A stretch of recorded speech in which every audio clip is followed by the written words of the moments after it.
Good afternoon, everyone, and welcome to this Plenty Canada webinar entitled Indigenous Survival, Traditional Knowledge and Leadership in Pandemic Times, along with conversations from Maya-Guatemala and Quechua-Peru. My name is Tim Johnson, and I'm a Senior Advisor to Plenty Canada on Integrated Communication Strategies and serve as the Artistic Director for the organization's Indigenous Cultural Map of the Great Niagara Escarpment, and also lead the organization's partnership with Landscape of Nations 360 on its Indigenous Education Initiative in the Niagara region of Ontario, Canada. We're delighted to have all of you join us today. And just one note as we start, for the Spanish English language translations, you can click on the indicator in the lower right of your screen. If you want to hear English, click English. You want to hear Spanish, click Spanish.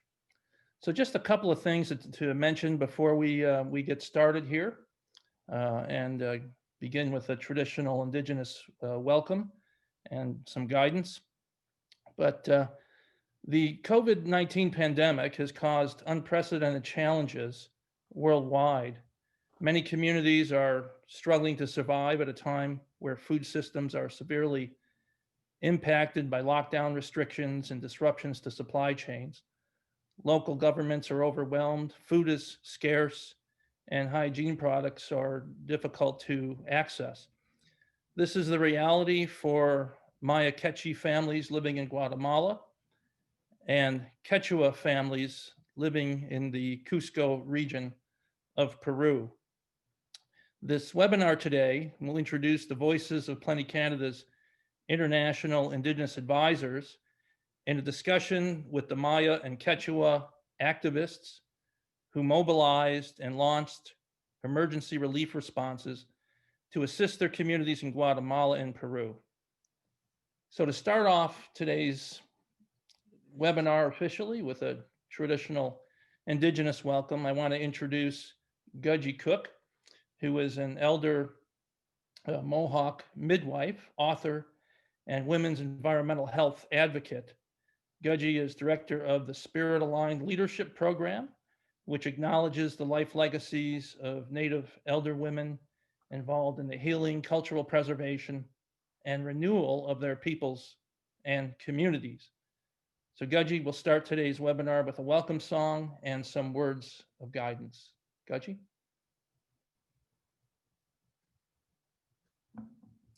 You're muted. Nyawa Wahatsa. Thank you, Tim. Sego, Sewa Guego, the Gajichakwa Yungyat, Watgonawalado. I'm so excited to greet all of my collaborators over many years, along with my husband, Jose Bajero.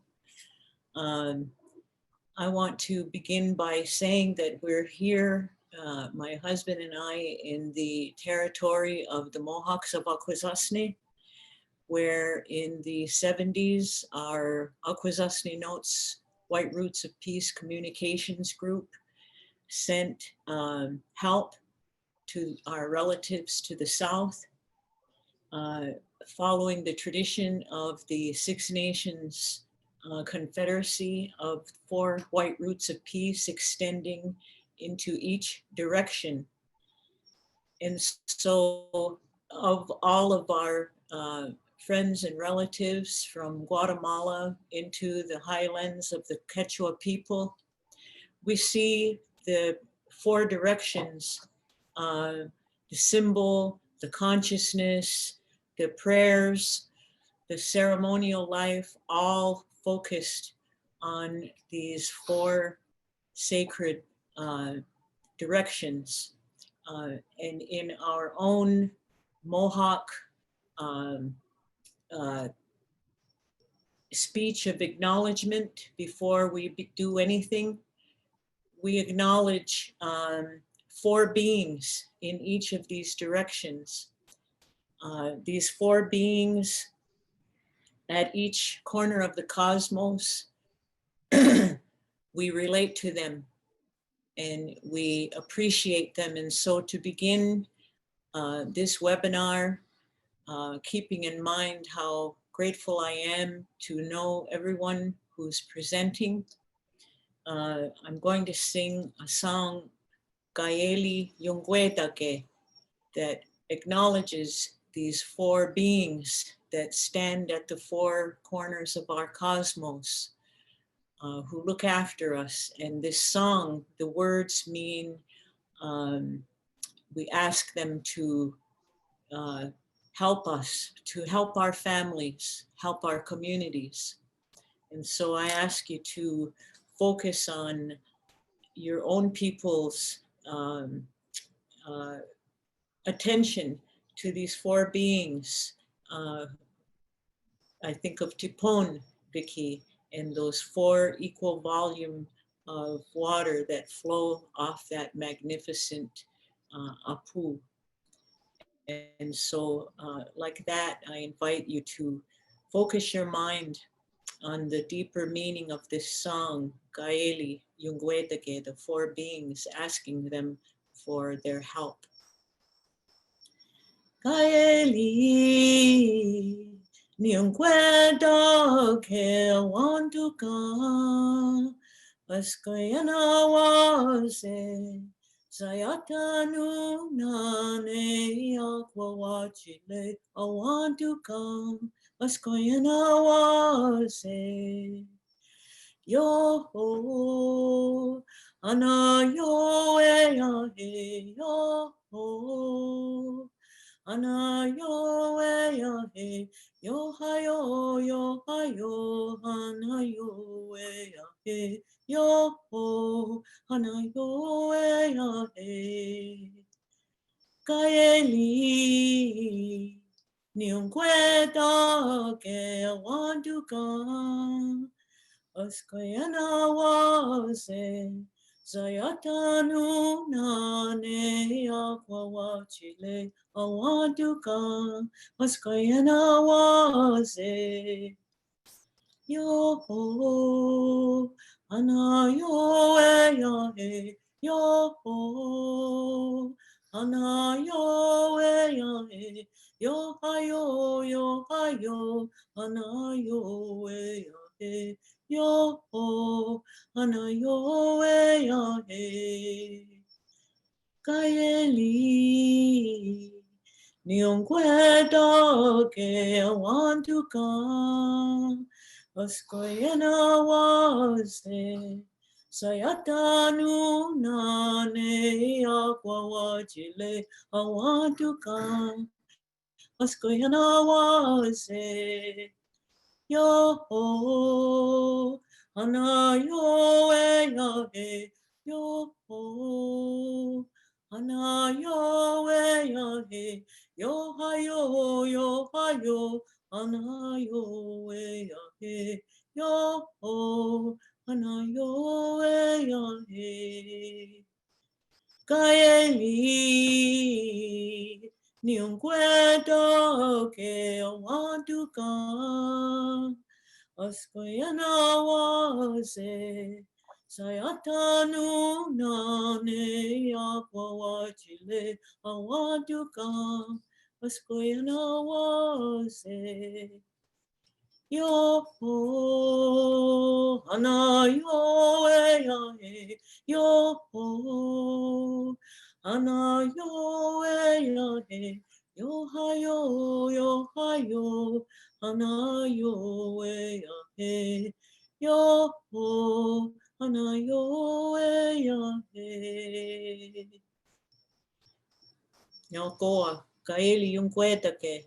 Nyawa ahunja jisa deliandale ji niyo. Nyawa kalakwa chisanalungkwane ongwe huwe. Thank you, four beings. Thank you, Mother Earth. You love the people. Thank you, Grandfather Sun. You know the way. Daneto. That's all. Thank you, and good blessings on all of your words, your work, and your consciousness. Oh, Yahweh Gaji for that song and for your cultural expression and guidance and wisdom. A little more information about Plenty Canada uh, to begin our program today. Plenty Canada began as a rural community-based non-governmental organization formed in 1976 in response to an earthquake that devastated Mayan communities in Guatemala. Utilizing sustainable technologies combined with local indigenous knowledge, its volunteers assisted in restructuring over 1,400 homes and a dozen schools and clinics while communicating indigenous concerns and protocols to international agencies.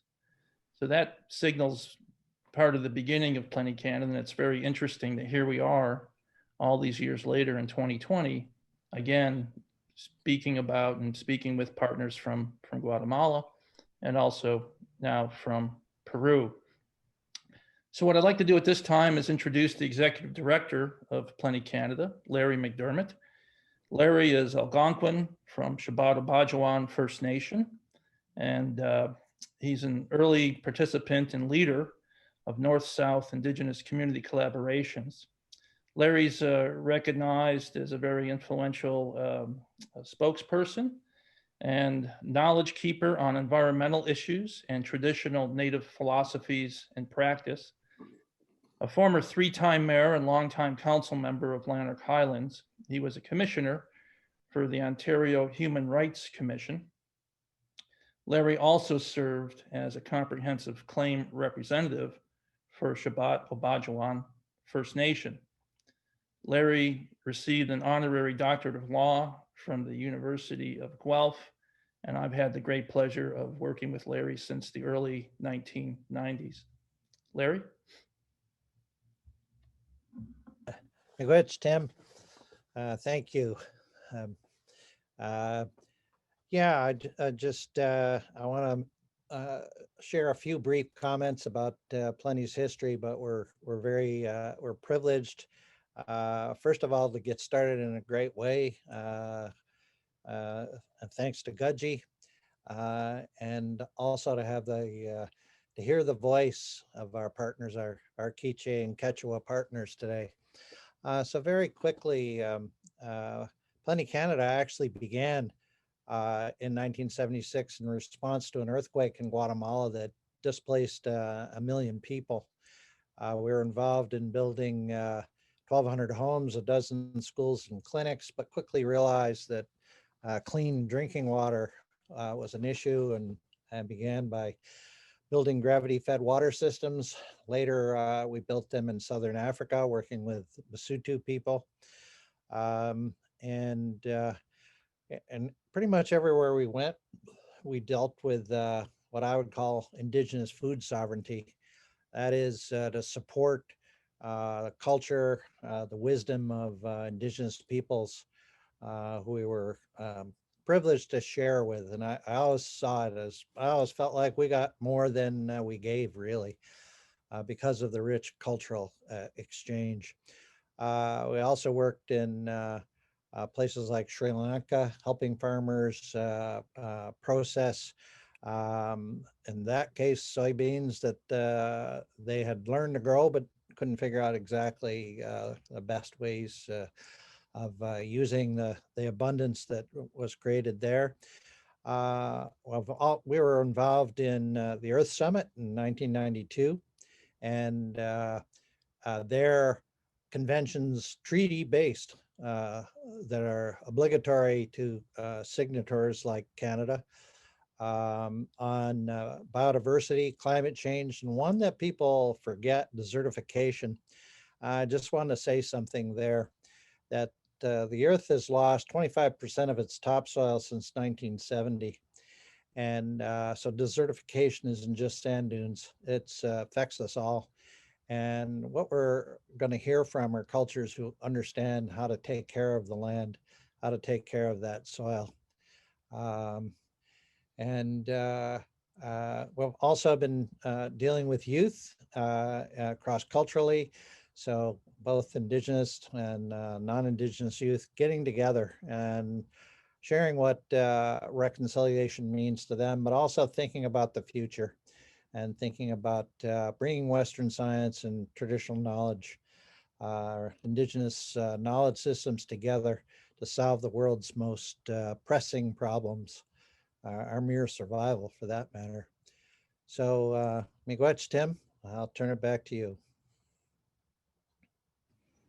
Okay, thank you, Larry. For those of you also who want to learn a little bit more about Plenty Canada, it's noteworthy that the organization was featured in Global Heroes magazine in the Globe and Mail newspaper earlier this month of December. I would encourage everyone to Google that, and you'll get a concise understanding of Plenty's history and how it, back in the early 90s, really came out as one of the first organizations that was predominantly interested in working with Indigenous peoples, not just internationally, but also within Canada. And if we look at the years that have passed since the early 1990s and seen how Canada, in essence, is sort of catching up to where Plenty was back then, it's pretty fascinating, actually. So at this time, it's a great pleasure of mine to introduce Jose Barrero. Jose has a Taino heritage and is a writer and elder activist who advises and promotes Indigenous community self-sufficiency and self-determination. He's an international advisor on Indigenous peoples' strategies at Plenty Canada. And his work, his active work, involves projects in Cuba, Guatemala, and Peru. And he is the author, most recently, he's a very prolific writer, but most recently of Dreaming Mother Earth, The Life and Wisdom of Native Cuban Cacique, Francisco Panchito Ramirez Rojas, and the book Thinking in Indian, a John Mohawk reader. Jose and I have had a long association together as partners in many projects, beginning back in 1984, when we were involved in developing what was at the time called the Iroquois Communications Conference. We now reference the Iroquois as Haudenosaunee, so it shows you how language and terms have changed. But we also went on to work together to assist Plenty Canada with its Indigenous work, and then on to Cornell University's American Indian program, and then on to the Smithsonian Institution's National Museum of the American Indian. And since then, we've gone on to bigger and better things in our own home Indigenous communities. So, Jose, it's a great pleasure and great to have you here. So I leave it open to you now to help guide us through the rest of the program. Thank you, Tim. It's wonderful to be here with everyone, old friends, and people of like mind. It's always really refreshing to share a long history of working together from a strong shared values on what we intend to do. My part of my job at this moment is to show a couple of maps and some photographs, just to situate the two projects before the projects themselves situate themselves. And maybe Mackenzie, if you could put up my slides, we could do that now. In any case, all right, well, here's Guatemala. In red, Alta Verapaz, the department that Leonora and Roderico are from. And then the red circle is the capital or the main city of Alta Verapaz, Coban, ancient Maya Quechua citadel. Next slide. If we can look here, this is the municipalities of that department, Coban being at the far west, and the other names familiar to us over the years and some of the places that Don Roderico took us to. Next.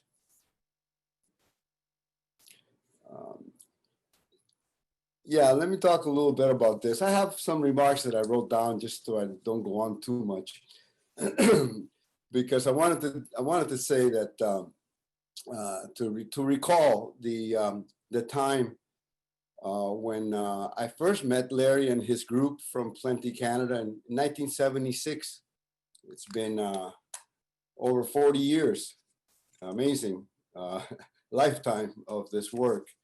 And we were both responding to a huge catastrophe that year, that major earthquake of 1976 that killed 20,000 people in one night. Larry was with Plenty International, and I was traveling the Maya country, as Gaji was mentioning, with the Mohawk cultural group, the White Roots of Peace, based in the traditional longhouse. That was a real formative time for me, I'm sure for both Larry and myself, for both of us. We landed in Guatemala at that time to help. We weren't there with big institutions. We weren't not there with government programs. So we were already of like mind to work on a community to community contact level, generating support for mutual engagement. Over time, I like this method. I learned to call it compenetración. Compenetration is a better Spanish word than it is an English word, but compenetration, the linking of consciousness, not top-down type of development idea, not dictated from the outside, but looking always for something that is driven of itself, a different definition of development. Development from the inside out, working from a deep respect for indigenous kinship community, for the unity of clan, nation, family. I think Larry, later we worked, of course, with Tim, as he mentioned, over many years. We gravitated also toward each other, very importantly, I think, in the agreement on the central role, the centrality of land and agriculture and local production of food and medicines and other household tools, products. So the values and knowledge, or what we've learned to call valores y saberes, local self-determination, working with village elders always, with councils, looking for the actual opinion of the folks, but what do they know about their situation? How do they judge their own situation? And that was in 1976, like I said, more than 4 decades, very active decades. One touch point, 20 years later, in 1996, I just found this report in my files that we filed after a consultation with many indigenous nations, institutions, spokespeople from all over the hemisphere, where we were putting up recommendations for how to work in partnership, North and South partnership, among indigenous people of already like-minded. We know that indigenous cultures are very diverse, and anthropology likes to point that out, how diverse, the diversity. And it's true, the diversity is huge. Languages, ecosystems, histories, mythologies, cosmologies. But if you get to know the traditional indigenous way of ceremony, the traditional indigenous way of making altar, especially in mountains and in places, sacred places, sacred spaces, you get to see where there's a great similarity. We all know that there's a commonality in concept among indigenous people. That song that Gaji just invoked for us of the 4 directions is in Mohawk, but it could be understandable to Maya traditional people, to Quechua traditional people, what it signifies. So we have seen that commonality in the spiritual life, and of course, in the common histories that are shared. So we're gathered today with some friends from that process. The two initiatives, one in Guatemala, Maya-Quechua people, one in Peru, our Quechua friends from the region of Cusco. Cusco is the ancient capital of the Inca Confederation, the Inca Empire, the biggest confederation empire. I hesitate sometimes to use the term empire because of all the baggage that it has, but a huge confederation over 100 years of engineering and empire, of wonderful engineering, and just an enterprise of the highest magnitude and the highest capacity here at the moment of contact. So, but in the world of international development, these are relatively small projects involving a few remote mountain communities. If we look at it, however, from our indigenous world, we feel that these projects are signaling a message of connective relations. We're hosting here through Northern First Nations people, but with outreach from native speakers and activists from two great peoples, I would say two great civilizations. We can speak we can dialogue in no small part with, through talking and hearing as we will, from Leonor and Don Roderico, Vicky and Jesus. We really are hearing from a consciousness grounded in the legacy of large peoples. The Maya, Quechua, one of 30 some languages of the Maya people. Mayans have 7 million, 8 million, perhaps as many as 10 million people that still speak their language, their Maya language. The Quechua are 700 to 1 million Mayan speakers, just the Quechua. So we're talking large peoples. There's also small tribes, and not to minimize the smaller populations, but these are representative of something that still exists, very big, very strong. I think that's important to point out. I have this picture here because there's notice these days of the union of the condor and the eagle. A fitting metaphor, I think, for the deeper theme of this webinar that explores and celebrates collaborations between indigenous peoples of the North and the South in this Western Hemisphere. Well, we might really speak of at least 4 such symbols, because to the condor and the eagle, we must add the magnificent quetzal. Give me the next picture, please. Next slide. The people of the quetzal are part of that story.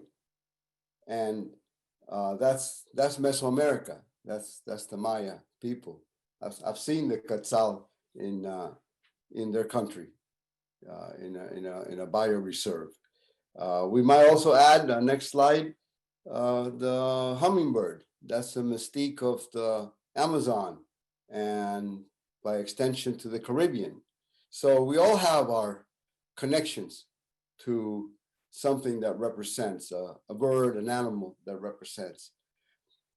From the people of the quetzal, the people made of corn, we have dear friends from Maya-Guatemala. We have the young woman leader, Leonor Teni de Leon. We have who is main coordinator of the Maya-Guatemala project. Her project works with Maya Quechua women, community leaders in their part of Alta Verapaz. And joining Leonor is her father and dear friend of many years, Don Roderico Teni. Don Roderico is a cultural bearing elder and co-collaborator with us for many decades. So this has been the work of community development, values, knowledge, ways of community organizing, Again, respect for the voice of the elders, the teachings of the ancient spiritual ceremonial ways, not as a Facebook or virtual reality, but in the living practice of everyday life, in place, in its own place. I see now that Leonor takes up the thread now for her generation of that work. From the people of the Condor, they are also the people of the llama, the people of the potato. We have Quechua friends from Cusco, Peru, Project Muruwixa, named after a sacred Apu mountain of that community. So these are communities of Inca descendants. People say Incas don't exist, but Inca descendants are there. You know, they're still the same people from that time. So, so we're working there with Vicky and Jesus, who work with traditional communities of farmers and weavers in the high altitude valley of Pisac. This is approximately 4,000 meters above sea level. Both of their projects already faced with normal but challenging conditions of poverty, marginalization, health problems, and much more, were also confronted with the coronavirus pandemic. So we have gathered principally to hear their stories in our continuing quest to explore and support grassroots indigenous community development. Suffice it to say that both Peru and Guatemala are listed as COVID-19 level 4 situations, which is the maximum seriousness of the spread of the virus. In both countries, civil and political strife are exacerbated by the pandemic, causing widespread uncertainty. But let's hear now from our guests, and we'll first hear from the Quetzal. Let me invite Leonor Tení de León and Don Rodrigo Tení to address the webinar at this time. Leonor? Uncle Jose. Hi, everybody. For me, it's a pleasure to stay here. And I want to share with you my presentation.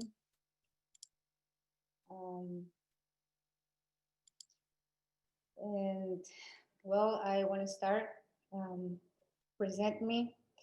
Masaya Chol, Laim Lish Maria Leonor Tení de León. I'm Maya Quechua. I'm from Alta Verapaz, Guatemala. Maya-Guatemala is the project that I been working in this year.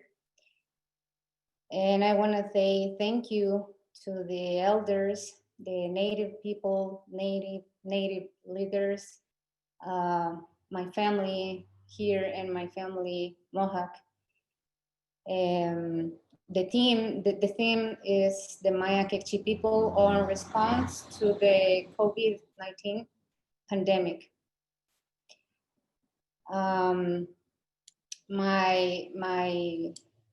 My people is Indigenous Quechua from Guatemala. Here we have a map from Guatemala.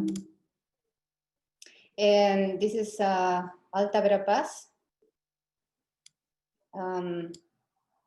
We are Quechua people. We are about 1 million people. We speak out Quechua language.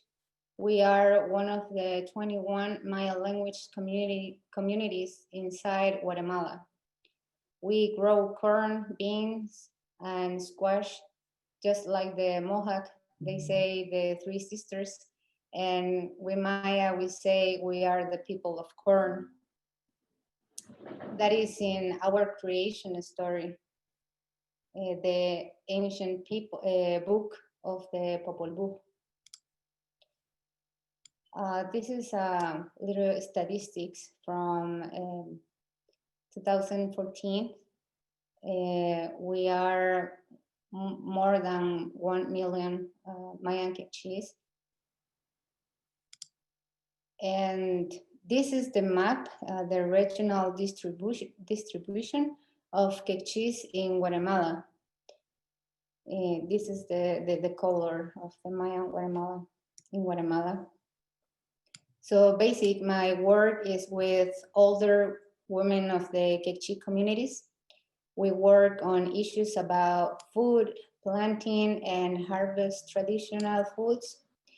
They are the ones who carry our culture. They teach our languages, and they feed the big families. Our beloved elders are in bad conditions now because of the virus, because of COVID. And I want to explain a little bit in Spanish. La situación del COVID en estos tiempos ha estado complicado, sobre todo cuando ya han bajado las restricciones en nuestro país. Inicialmente las restricciones habían estado muy fuertes. El encierro fue a partir de casi 2 meses. El trabajo se complicó un poco para poder ayudar a las comunidades, sobre todo a las mujeres mayores. Son las más vulnerables en este tiempo de pandemia. Y ahora que ya no existen restricciones en general, estamos enfrentándonos a un tiempo muy difícil porque los contagios están subiendo muy rápido. En las comunidades inicialmente no había llegado el COVID. Actualmente ya hay muchos números de personas contagiadas y el problema ya no solamente es el hambre, ya no solamente es la falta de alimentos, sino que ahora tenemos una crisis sanitaria. Inicialmente empezamos a responder a la ayuda de personas que utilizaban banderas blancas para solicitar alimentos, porque en Guatemala se escaseó el alimento, la comida. Entonces nuestra manera de responder fue realizando y utilizando el grupo, a mi familia, para poder crear unas canastas o bolsas con comida. Ha sido muy importante para mí el círculo de mi familia quechí, el círculo de amigos quechíes para poder responder a la emergencia del COVID. En inglés creo que lo pueden ver acá. We initiated with the White Flags movement. That is families or homes suffering from a sick relative or from hunger. They put up a white flag so we can find them. Y pudimos ayudar a muchas personas. We worked with 5 communities, like 100 people that received food and our help in May, July, June, August, and September. But in this transition, in this time, we had very complications because the restrictions. So en los diferentes meses tuvimos diferentes complicaciones para poder llevar el alimento a las personas. Los supermercados escasearon, teníamos la restricción de no poder salir. No había alguna forma de comunicación en cuestión de transporte. Pero a pesar de eso, pudimos apoyar a más de 105 mujeres. Nos enfocamos en mujeres líderes y ancianas que conservan nuestra cultura, conservan conocimiento de nuestra cultura maya quechí. This is our, el equipo, the team. in this part a little bit the food that we share. And here's my dad and my mom helped me to form the baskets, and basically they are my basis, or mi base.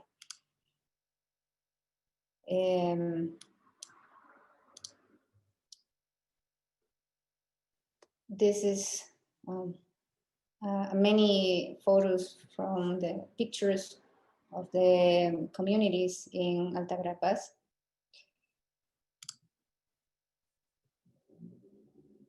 And at the beginning was a little difficult, but at the time pudimos llevar con más eficiencia los alimentos, nos organizamos muy bien, las comunidades apoyaron mucho en la organización.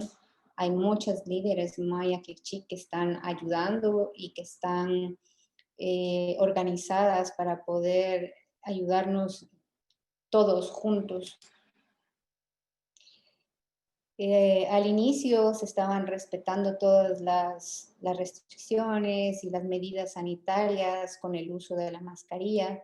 También pudimos llevar a un experto en medicina, enfermeros, para que pudieran capacitar a las comunidades también al respecto del tema del COVID.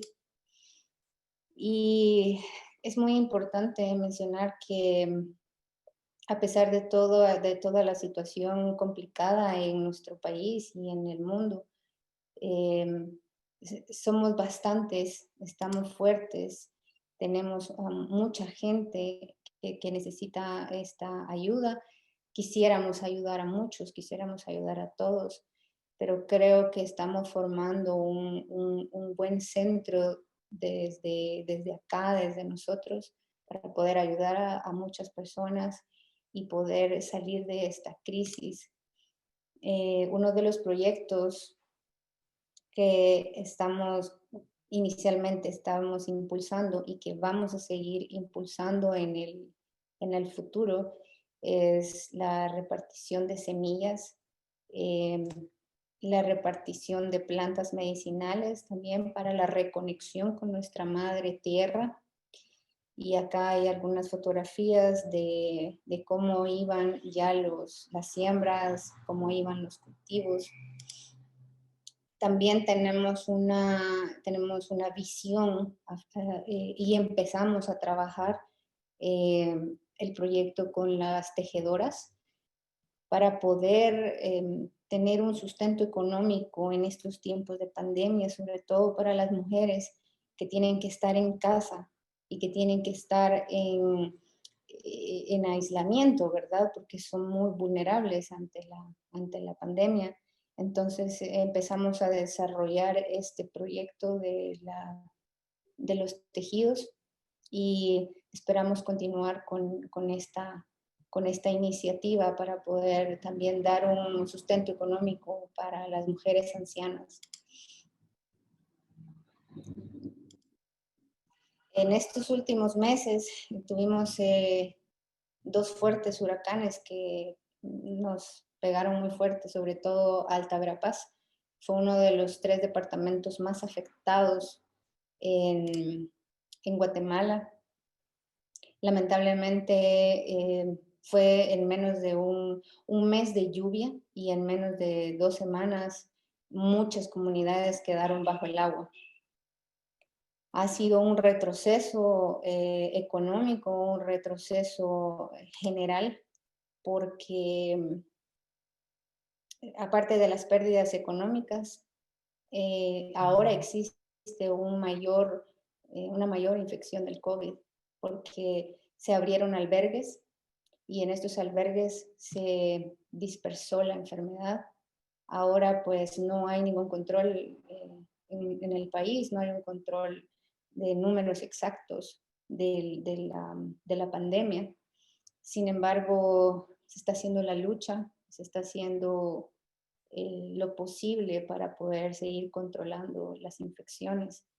Entonces, algunas comunidades que quedaron totalmente bajo el agua, sin recursos. Quedó afectada la economía en general al respecto de la agricultura, al respecto de la agricultura propia de las personas, de las comunidades. Cada comunidad tiene un jardín de productos para sí mismos y pues esto se ha complicado por las inundaciones. Todo el mes de noviembre hubo inundaciones y hasta el día de hoy hay algunas comunidades todavía que se encuentran bajo el agua y personas sin hogar y sin alimento.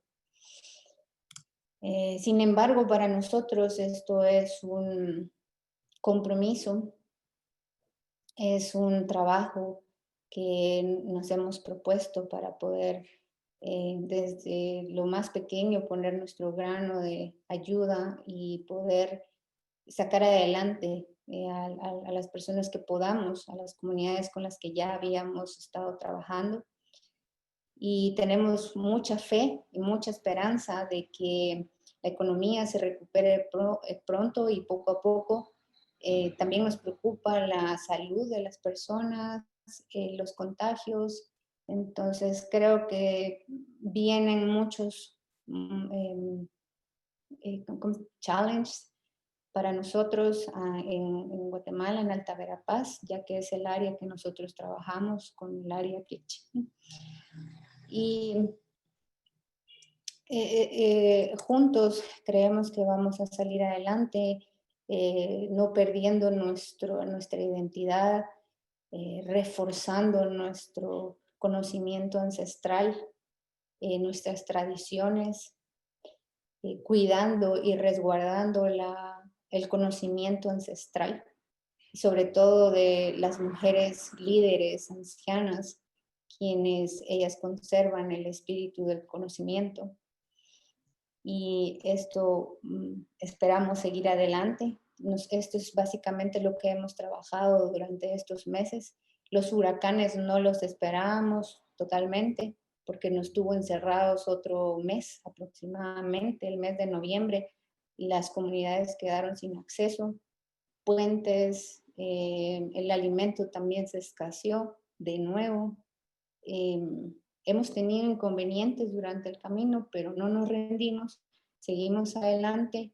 Y quiero agradecer profundamente a Plenty Canadá, a mi tío José Barreiro, al director Larry McDermott, por confiar en nosotros, por creer en nosotros y por tener la fe en que vamos a trabajar en este proyecto.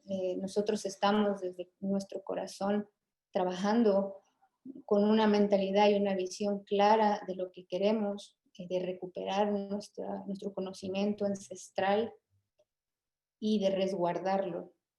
Y sobre todo, ayudar a las personas que más lo necesitan.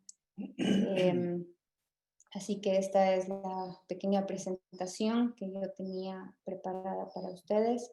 I want to share a video. Y para aprovechar el tiempo, que ya solo tenemos 5 minutos, I want to present my father, Roderico Tini. He has a few words for you. Bien. Muchas gracias por esta oportunidad. Un gran saludo a todos los que me escuchan y también escuchando y viendo lo que acaba de presentar Leonor. Esto nos demuestra que estamos ante una situación en dos aspectos. Uno, con la naturaleza, que es visible, y con la enfermedad, que no es visible y que no podemos movernos tan fácilmente. Esto nos ha dejado de una manera muy estático, pero con un pensamiento rígido de pensar, de levantarnos y de continuar adelante, porque es un reto totalmente lo que tenemos en estos tiempos. Continuar buscando nuestra estrategia, y creo que lo vamos a tener, lo tenemos que encontrar porque hemos sobrevivido muchos problemas. La historia nos ha presentado mucho contratiempo y seguimos luchando con la cultura, con la economía, contra todas las adversidades que tenemos. Sin embargo, debemos de continuar con la rueda cósmica. Esta rueda que tenemos y lo vamos a ir encontrando dentro de los diferentes sistemas antiguos de la agricultura para poder sobrevivir en estos últimos tiempos. Yo creo que con la cosmogonía implica encontrar y de conservar más nuestra cultura. Por esa razón vamos a entrar en un análisis tanto de la naturaleza como de la sociedad en general, ya que es el tiempo de despertar nuevamente. Y le agradezco bastante a ustedes, a todos los hermanos que me escuchan. Les agradezco mucho. Gracias por este momento. Thank you, everyone. Thank you.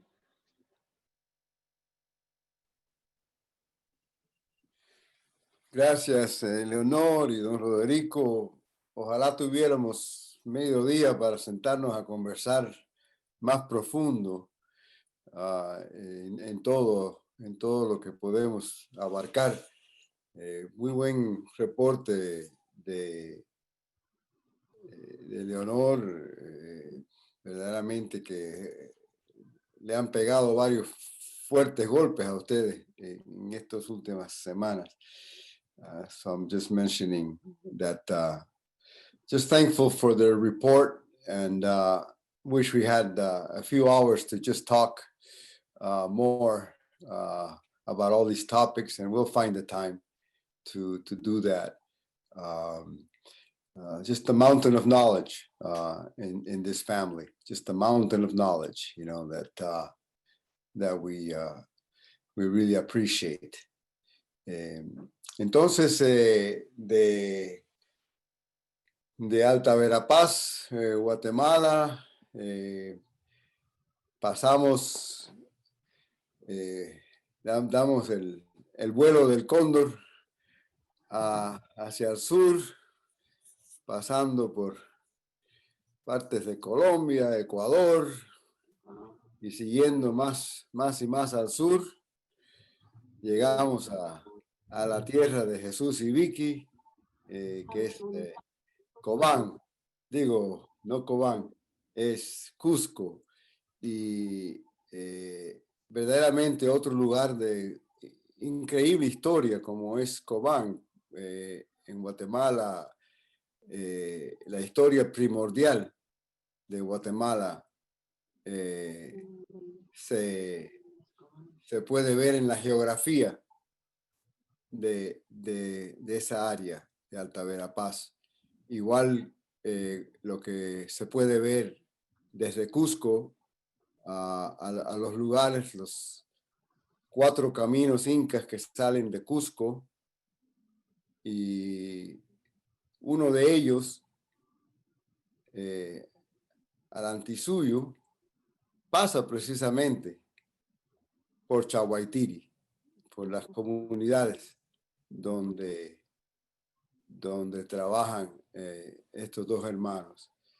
En inglés, just to say quickly, that we go to the south to take the Condor flight to the south to Peru, and there in that area of Cusco, I keep confusing Cobán with Cusco, and they're very similar to me, but Cusco is the capital of the ancient empire, the ancient confederation of Inca, which was huge, encompassed parts and whole 6 present Andean republics. That's how big it was. Millions and millions and millions of people, 100 nations under its wing. And the 4 roads, the 4 great Inca roads that lead from Cusco go to the 4 directions. Ahí estamos con la canción de Goyi, you know, there's Goyi's song. It's the 4 directions. The whole of the Inca Empire was divided in 4 suyos, 4 big empires. But I just love that history, you know, so I'll tell you a little bit.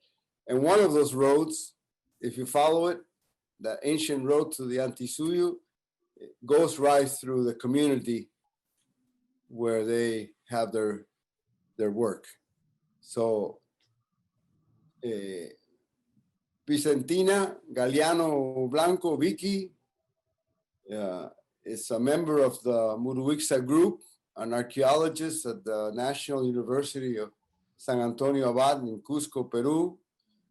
Vicky has directed archaeological research projects, and partly through the Ministry of Culture, and her work centers on collaborations with Andean communities for the preservation of cultural legacies, in particular at ancestral sites of the Inca culture. They come in that woman-man team of the Andes, the Huarmicari is called.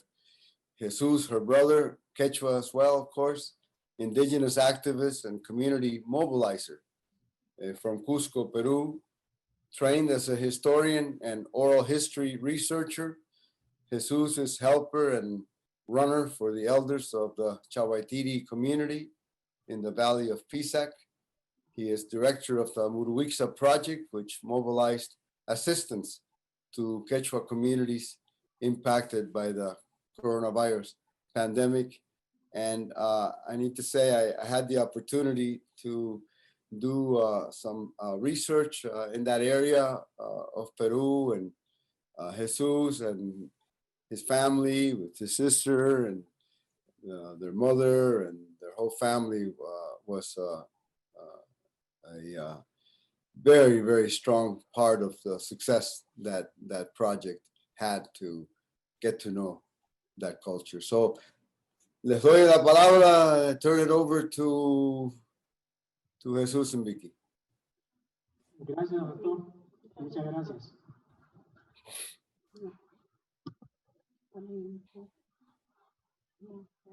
Entonces, ¿podrían ayudarnos con el PowerPoint, por favor?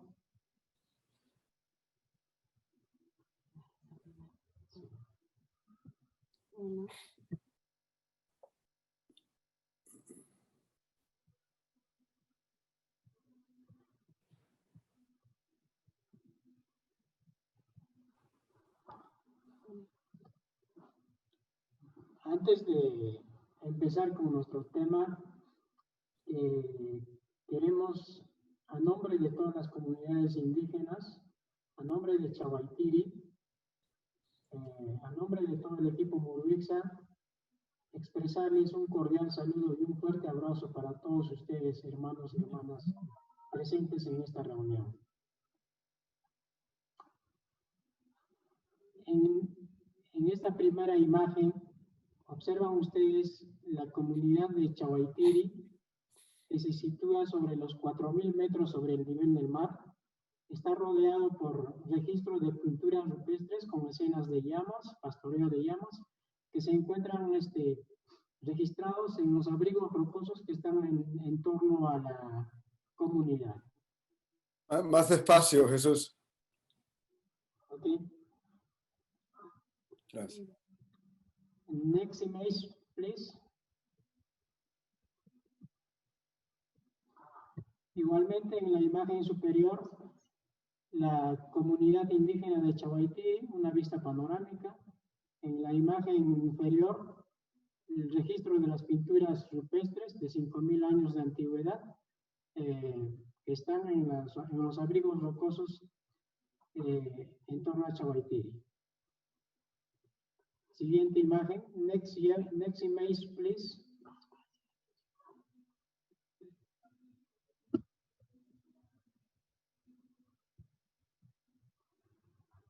Acá, en estas imágenes, se aprecia a la familia de Chaguaitiri, ¿no? En su contexto natural de trajes típicos. En la imagen inferior, en el fondo vemos una estructura inca.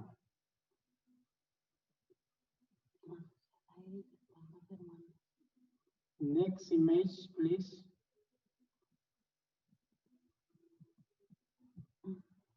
En esta imagen, todo el equipo, todos los integrantes del equipo Muruixa, bueno, como mencionó Leonor, nosotros también nos sentimos muy contentos de ser parte de este grupo y igualmente aportar, poner nuestro granito de arena para hacer llegar el apoyo humanitario de canastas con alimentos y otras cosas muy necesarias para la comunidad de Chaguaitiri y comunidad de Pampayacta. Entonces somos el equipo Muruixa, que estamos muy contentos de ser parte de este gran proyecto de apoyo humanitario. Next image, please.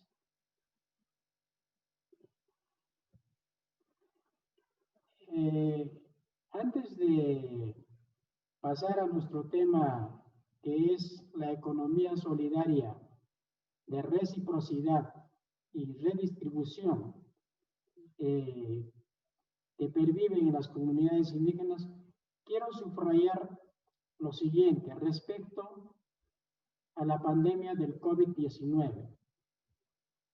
Quiero resaltar dos cosas. Primero, por alguna buena razón, el coronavirus no tuvo un efecto directo en la salud de la población de las comunidades indígenas. Ha habido muy pocos enfermos por el COVID-19 y raros casos graves en la población indígena. Entonces, por ese lado, estamos tranquilos porque no ha afectado a la población de comunidades indígenas como se esperaba en un principio. Y todo lo contrario fue en la zona o en las ciudades, ¿no? En la zona urbana, ¿no? Ha habido una gran crisis de salud, mucha mortalidad a consecuencia del COVID-19. En cambio, lo segundo que quiero resaltar es el efecto colateral del COVID-19 en las comunidades indígenas, que ha sido en la economía, porque todas las comunidades indígenas estaban dedicados a vender la producción de sus artesanías en el mercado del turismo. Y al cortarse de un momento a otro este mercado por la pandemia, han sido gravemente afectados en el tema económico, hecho que causó mucha hambre, mucha tristeza y las comunidades demoraron en asimilar esto, en entender esto. Y además esta situación les agarró no organizados, no habían guardado dinero, no habían guardado productos, no habían almacenado productos, etcétera, para afrontar este problema grave que se presentó de momento a otro para ellos. Es en este contexto, next image please,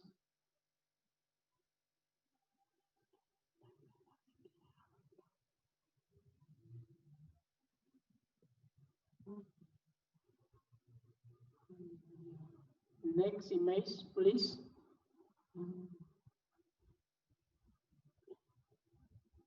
Entonces, es en este contexto que las comunidades indígenas de la región del Cusco, y en particular la comunidad de Chaguaytiri, Pampayacta y otras comunidades vecinas, empezaron a organizarse para afrontar este problema. Y llegaron a la conclusión de que ellos tenían las herramientas, ellos tenían el conocimiento propio de ellos para afrontar este grave problema económico. Y no era otra cosa que la economía solidaria de reciprocidad y redistribución, que consiste en compartir, en dar, en recibir y devolver un conjunto de elementos de bienes y servicios, como productos, mano de obra, etc., para satisfacer las necesidades urgentes de todas las familias, de toda la gran familia de la comunidad de Chaguaytiri. Esta reciprocidad y redistribución se da en dos niveles en las comunidades indígenas. Primero es el AINI, que se da a nivel micro, es decir, se organizan familias, se organizan 2, 3, 4, hasta 5 familias para compartir el ayudarse mutuamente en diferentes trabajos de chacra, construcción de viviendas, mantenimiento de vías, de canales de agua, etc. Entonces, el AINI es una actividad a nivel micro que lo realizan pocas familias para atender necesidades urgentes que pueda haber entre ellos. Otra actividad dentro de la reciprocidad es la minca, que se da a nivel macro, es decir, a nivel de todas las familias de la comunidad, involucra a toda la población de la comunidad.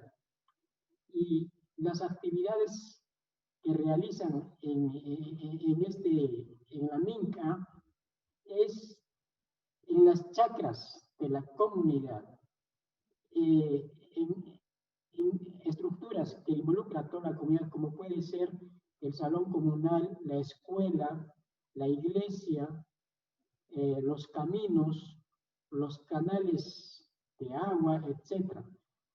Y en otras muchas actividades que necesita el concurso, la ayuda de la mano de obra o la asistencia de toda la población de la comunidad. Y a estas dos actividades, de micro y macro, complementan muy bien una actividad que se denomina, que la conocen seguramente todos, que es el trueque o el intercambio de productos. Es decir, la comunidad intercambia sus productos con productos que tienen otras comunidades, como puede ser comunidades de valle, ¿no? Entonces, la economía de reciprocidad y redistribución funciona con estos 3 elementos que mencionó: el AINI, la minca y el intercambio de productos. Entonces, la comunidad de Chaguaytiri y otras comunidades vecinas están afrontando este grave problema económico poniendo en práctica esta economía ancestral, que quiero resaltar esto, que la habían estado dejando por volcarse al mercado del turismo.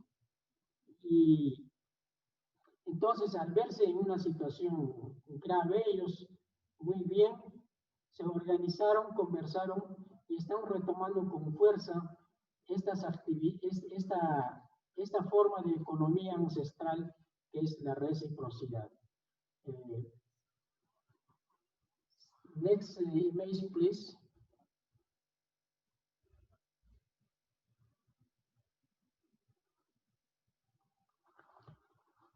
Entonces, al tomar conciencia de la crisis y al poner en práctica de la economía de la reciprocidad, organizaron diferentes actividades para salir adelante de a pocos del problema. Primero, next image, please.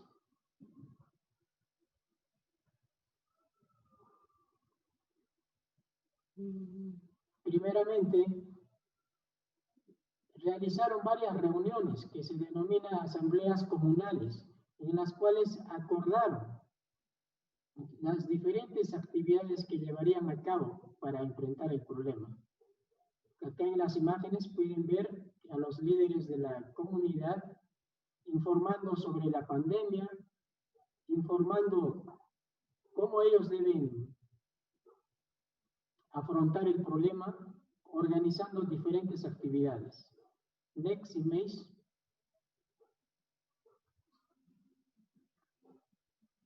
Entonces, lo primero que ellos hicieron, la primera actividad que ellos hicieron como comunidad, todos, es, aplicando la reciprocidad, primero que nada, agradecer a la madre naturaleza, a la madre tierra, a las montañas, los sapos, al agua, fuente de vida.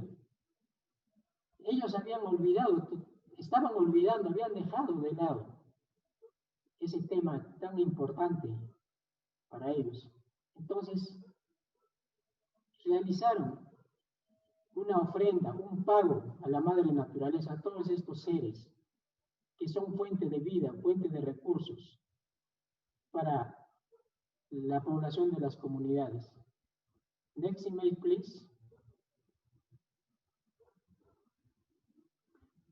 Acá vemos otra imagen de estas asambleas, de estas reuniones, donde están acordando para realizar las actividades. Next image, please.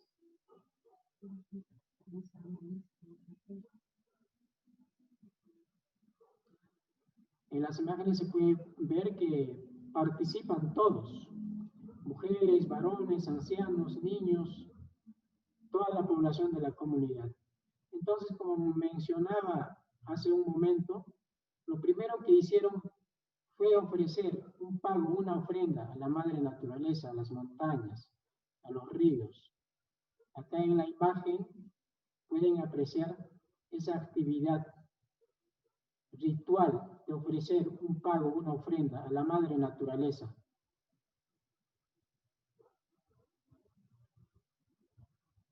Next image, please. Acá en esta imagen, en el lado izquierdo, el pago. En la imagen derecha, el pago se quema y a través del humo llega el pago y el mensaje y la petición a las montañas, a la madre naturaleza. Next image, please.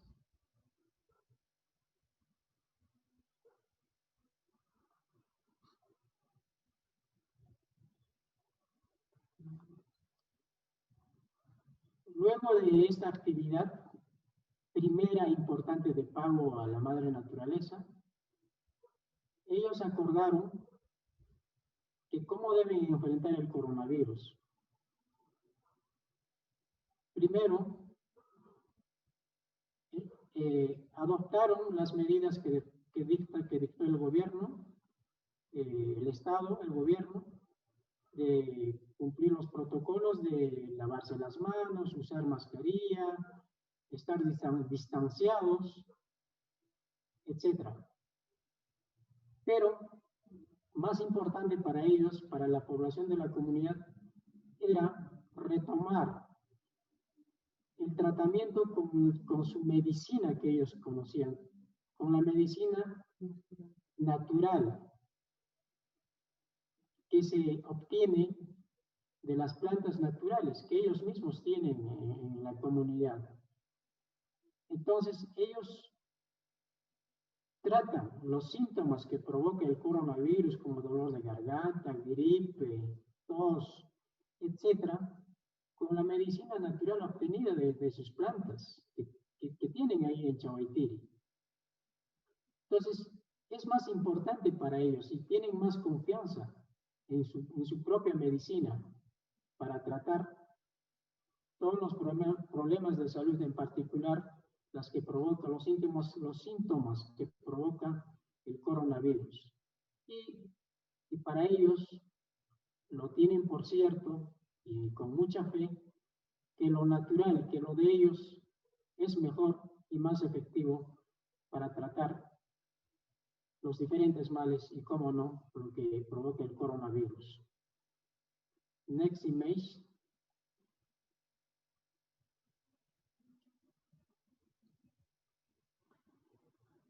Otra actividad importante, subrayando lo que es la reciprocidad, es que ellos comparten sus alimentos, varones, mujeres, niños, como se puede apreciar en la imagen. Esto ayuda en que los pocos productos, los pocos alimentos que ellos tienen les pueda durar más, porque cocinando o preparando sus alimentos y compartiendo es que los alimentos puedan durar para más tiempo. Entonces en la imagen se puede apreciar eso de compartir.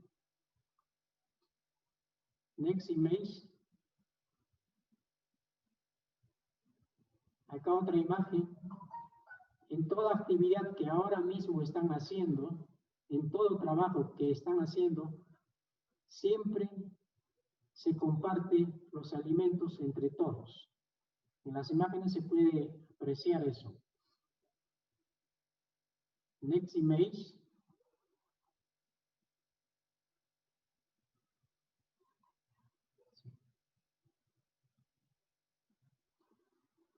Igualmente, otra actividad que lo han retomado con mucha fuerza es la actividad de la agricultura tradicional. También lo habían estado dejando de lado por el mercado del turismo, porque eso les facilitaba el dinero día a día y podían comprar los productos en el momento. Pero cuando se vino la crisis, no hay dinero para comprar productos, alimentos. Entonces ahora, otra actividad que lo están volviendo a hacer es la agricultura. En las imágenes ustedes pueden apreciar, participan mujeres, varones, niños, niñas en el proceso de la agricultura. Acá en las imágenes estamos viendo lo que es la siembra de la papa. Los varones adecúan el terreno para las semillas y las mujeres están poniendo la semilla de las papas. Entonces, ahora están cultivando la tierra en gran cantidad, poniendo en práctica lo que es el aine y la minca, para así tener suficiente producción para alimentarse y guardar en sus depósitos para momentos en que haya una crisis como la provocada por el coronavirus. Next image, please.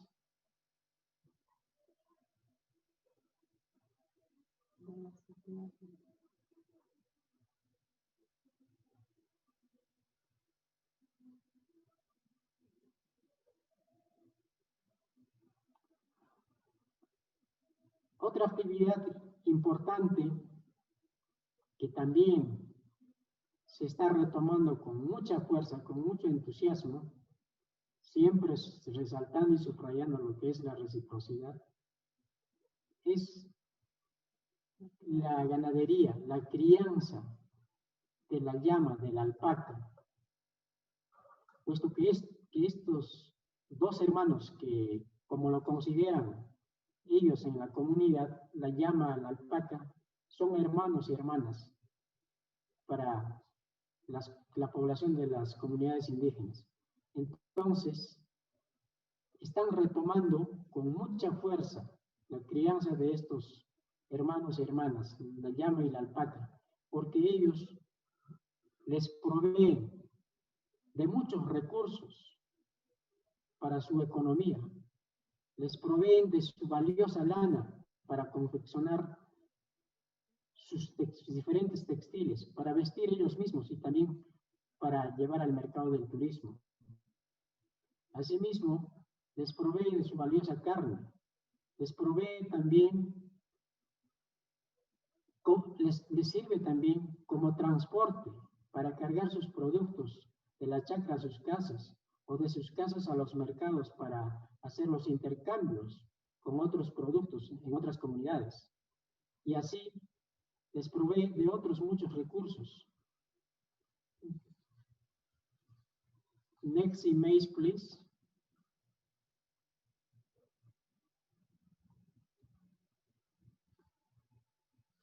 Entonces, la llama y la alpaca, desde tiempos inmemoriales, desde el tiempo de los incas y hasta ahora, ha sido muy importante para las comunidades indígenas, en todo sentido, como lo he expresado anteriormente. Es por eso que también en las comunidades indígenas les retribuyen por todo eso a los hermanos y hermanas, las llamas y las alpacas, con una fiesta que se llama Llamatlinkey, en el que les ofrecen, que es básicamente una fiesta para las llamas y para las alpacas, por todos los recursos que les proveen a las poblaciones indígenas. Aquí en las imágenes podemos apreciar precisamente esa fiesta dedicada para las llamas y las alpacas. Acá en una de las imágenes ustedes pueden apreciar al hermano José, al doctor José, que nos acompañó en ese momento de la fiesta y que fue maravilloso, de una experiencia inolvidable para todos que compartimos esa fiesta. Qué malo eres.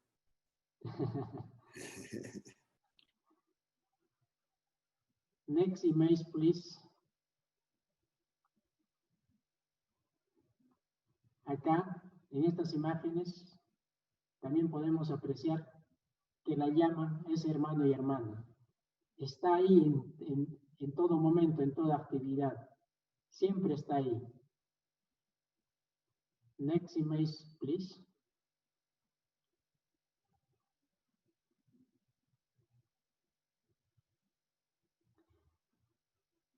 Entonces,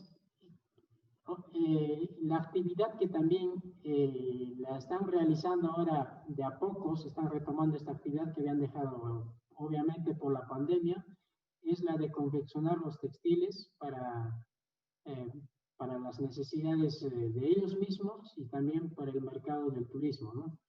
Como bien dijo Leonor, también acá en Chaguaitiri, en Cusco, las comunidades están también confeccionando para de alguna u otra manera aliviar,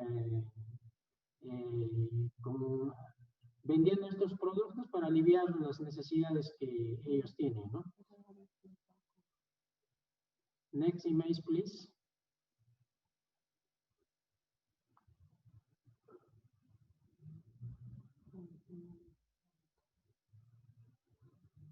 Next image.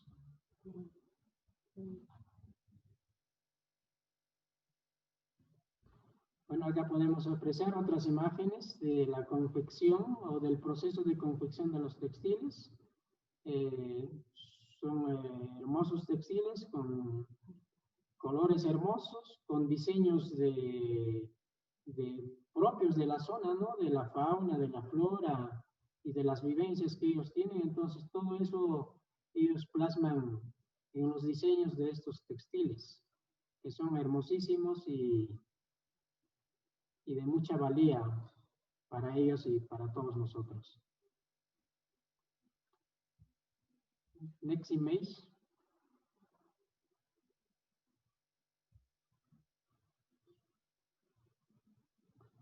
Acá otra actividad importante, resaltando siempre la reciprocidad.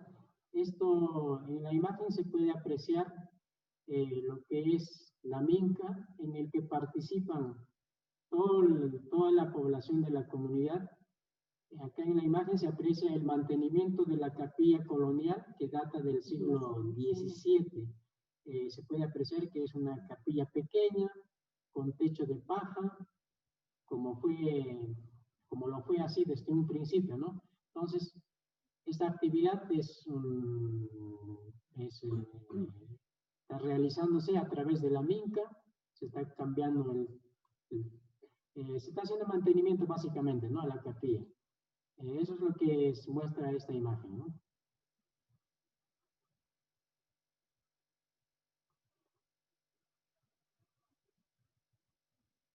Bueno, acá en estas imágenes se puede apreciar algunas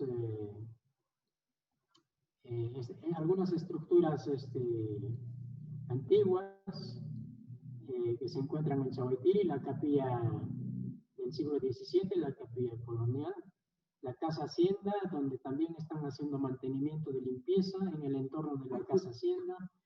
En el lado derecho inferior es el camino Inca, que el doctor José mencionaba hace un momento, es el camino del Antisuyu, que pasa precisamente por la comunidad de Chahuaytiri hacia los valles de la selva de Perú.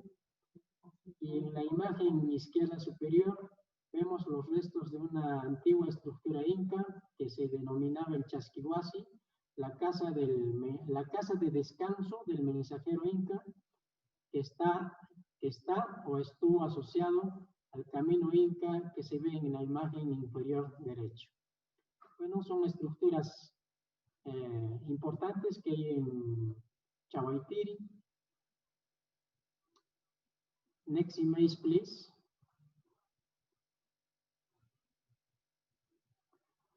Acá en estas imágenes podemos apreciar, en la imagen superior izquierda, apreciamos un viaje con caravana de llamas y alpacas cargando sus productos, viajando hacia otras comunidades para hacer el intercambio, el trueque con otros productos que se encuentran en otros pueblos, en otras comunidades.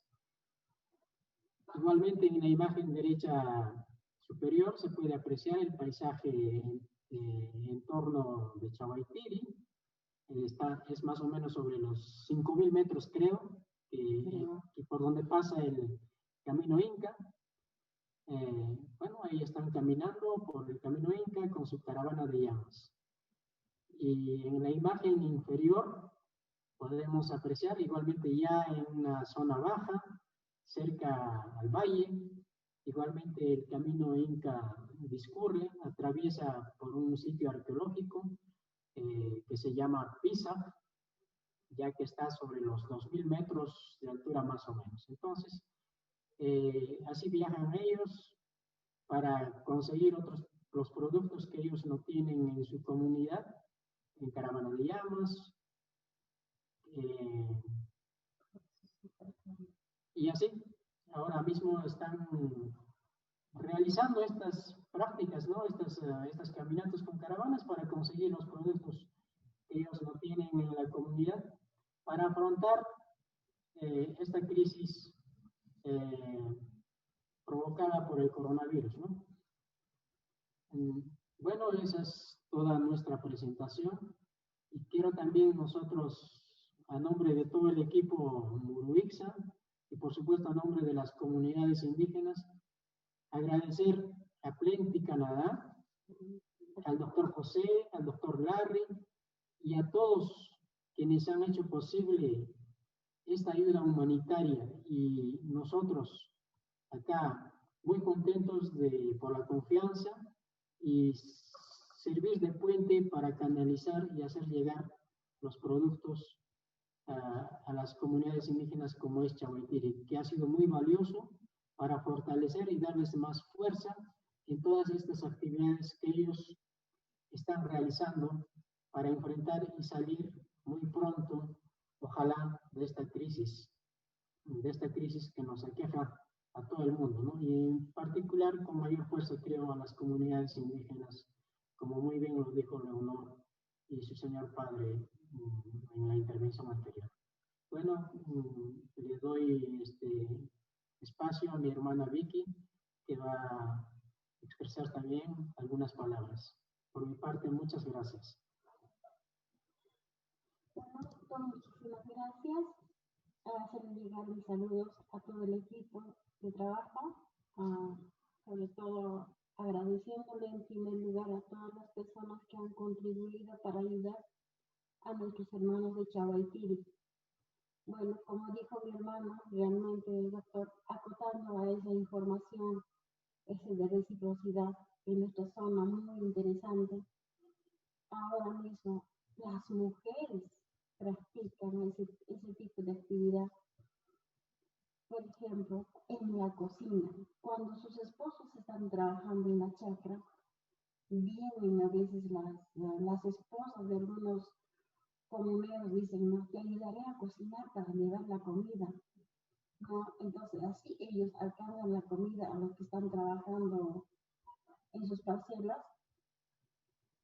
Ahora, la otra parte interesante es cuando hacen los teñidos de la lana de la alpaca, de la llama, al trasquilar lo tienen que teñir ellos utilizando sus productos naturales. Entonces, para esta acción, entre ellos se apoyan. O sea, es una forma de trabajo ahí, ¿no? Dicen, no, voy a ayudar, o sea, ayudarse entre sí mismas. Así de esa manera rápidamente realizan sus trabajos para complementar otras actividades nuevas. Bueno, por otro lado también acotar el doctor, ahora mismo ellos están guardando los protocolos necesarios para no contagiarse del coronavirus. En este tiempo ellos se han organizado y también han trabajado rotativamente para que no integraran a otras personas a sus comunidades. Es por eso que los contagios han sido muy pocos en las comunidades. Como decía Jesús, ellos utilizando sus propios productos han podido contrarrestar estos males y ahora se les ve que están bien organizados. Así, bueno. Últimamente, doctor, lo que sí, ellos lo que han tenido, el problema es la sequía. Cuando ellos ya habían sembrado sus productos, vino la sequía, ¿no? Durante el mes de octubre, noviembre, recién esta última semana ha venido la lluvia, ¿no? Y el señor Lucio agradecía como se sentía tan contento, decía, gracias a nuestros apus, a nuestra madre tierra, que ha llegado la lluvia. Y días antes contaba él que estaban llamando a la misericordia, ¿no? Se reúnen niños, mujeres embarazadas, para pedir la lluvia. Y tienen que salir con sus antorchas. O sea, entre ellos se organizan. Salen a pasear por ¿cómo se llama? Por alrededor de sus casas, hasta subir al lago principal y pidiendo la lluvia. Entonces, curiosamente, ellos lograron, pedían la lluvia y al día siguiente llegó la lluvia. Y Lucy estaba muy feliz por esta acción que nos comentaba cuando nosotros estábamos ahí en el intercambio. Bueno, son pequeñas cositas que quiero comentarles. Muchísimas gracias, agradeciéndole a usted y a todo el equipo. Muy encantado. Gracias. Doctor, finalmente para complementar a lo que hemos expresado, me gustaría compartir un video de Lucio, que es un mensaje profundo, palabras muy fuertes, como una llamada de atención y de reflexión para todo el mundo, ¿no? Y en especial para nosotros, ¿no? Si me permite compartirlo.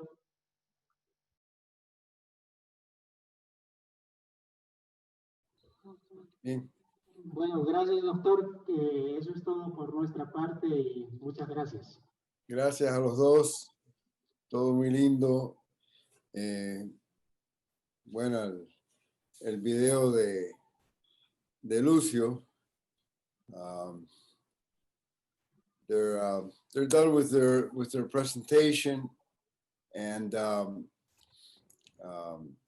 we'll get better at all this technology, I think, as we go on, because these videos are really nice to have. I couldn't hear that one very well, but you could see the subtitles.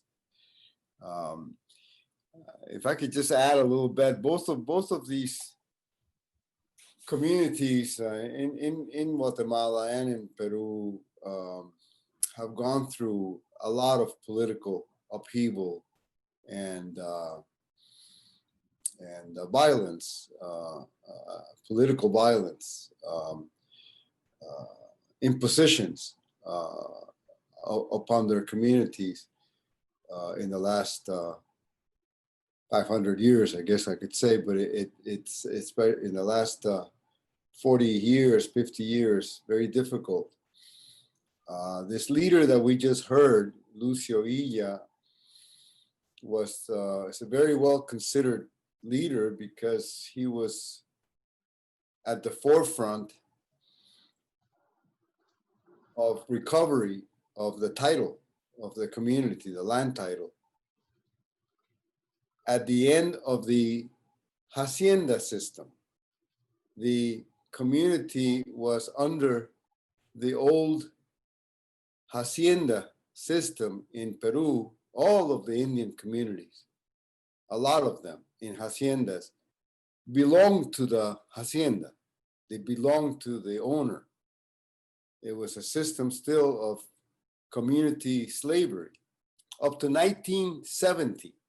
In that time, 68, 69, 70, there was an agrarian reform.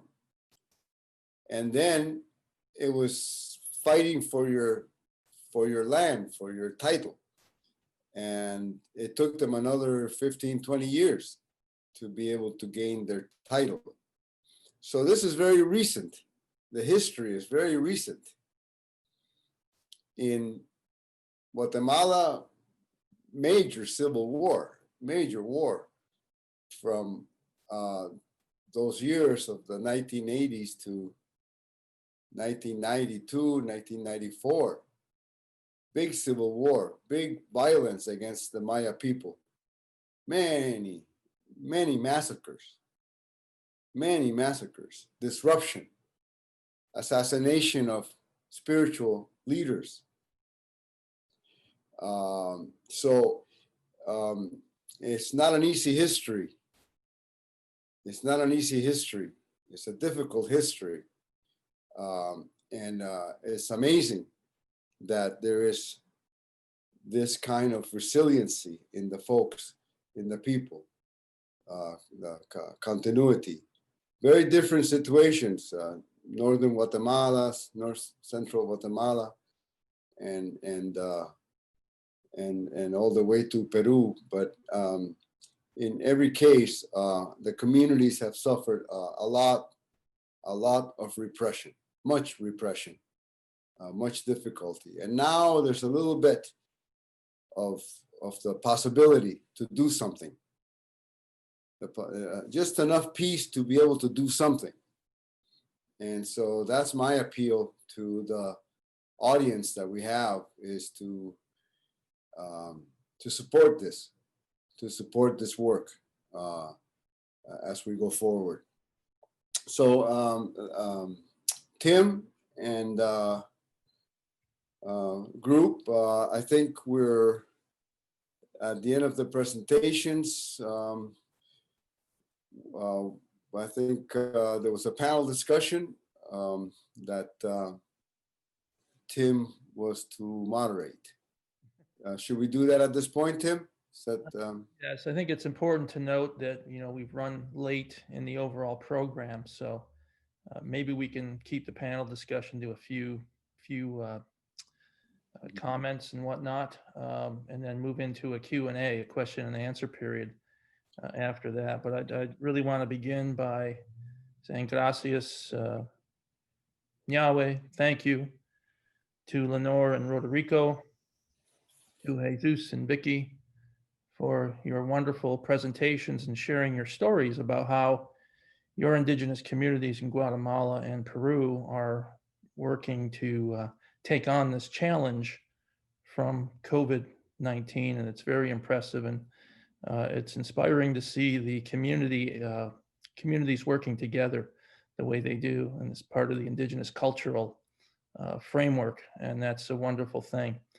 So I'd also want to thank our translator. I think we should do this before we forget about recognizing her, Stephanie Casada, who has years of experience working with not-for-profit organizations and having worked with youth in Peru and people experiencing homelessness in Toronto. She holds an undergraduate degree in political science and a trilingual certificate in French and Spanish, in addition to a postgraduate certificate in international development. So thank you so much, Stephanie, for your translation services, which will continue through the panel discussion and the question and answer. So Larry and Jose, having been familiar with the organization starting in the early 90s, but understanding its history begins in 1976 with Plenty Canada helping to restore homes and institutions that were destroyed by the earthquake in Guatemala. And then observing the shift that Plenty Canada took to really move from a sort of global, if you will, fully formed international development organization, NGO, shifting towards its emphasis on Indigenous peoples in the early 1990s. What compelled that shift? I really would like to hear you guys talk about that. I think that was more yours, Larry. You can begin it anyway. Yeah, just working on my one hand of the mute button. Yeah, I think there are a number of factors, but I'll speak from my own perspective, and that's that. In some ways, some of the instructions, some of the teachings, when I think of, I did a national article. I said the most influential people were my mother and my grandmother on me and affected my policy decisions. And I think, and then in reaching out, and just, I think, as I said in my remarks, I always felt we got more than we gave. And some of what we got was an affirmation of our own cultures, of the validity of our ways, and of the importance of responding to global problems. You know, there was always that saying of think global, act locally. But the real solutions that we could see in working in Guatemala, working elsewhere with indigenous communities, increasingly resonated with me, the board. And in those early days, we had people like Gudji on the board too.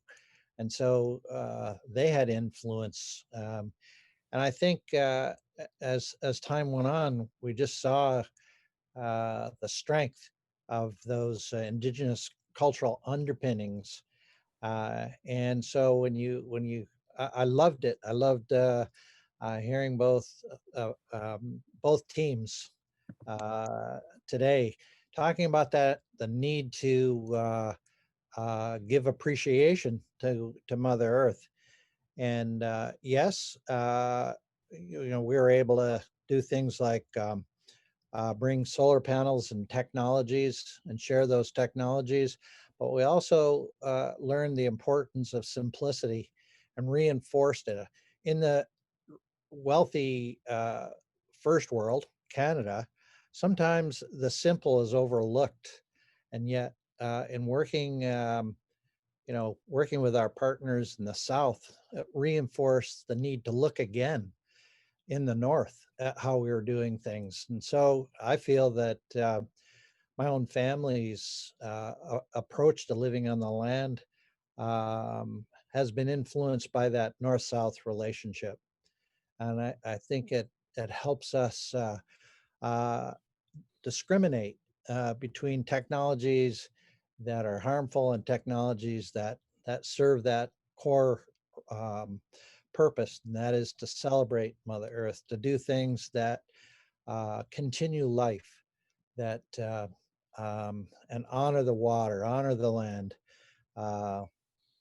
Remember to celebrate our relationships, that we are connected. It isn't an anthropocentric relationship, that all of our relatives, the plants, the animals, have been looking after us for thousands of years. And it's important to remember that. And so in the international work, I just, we support one another.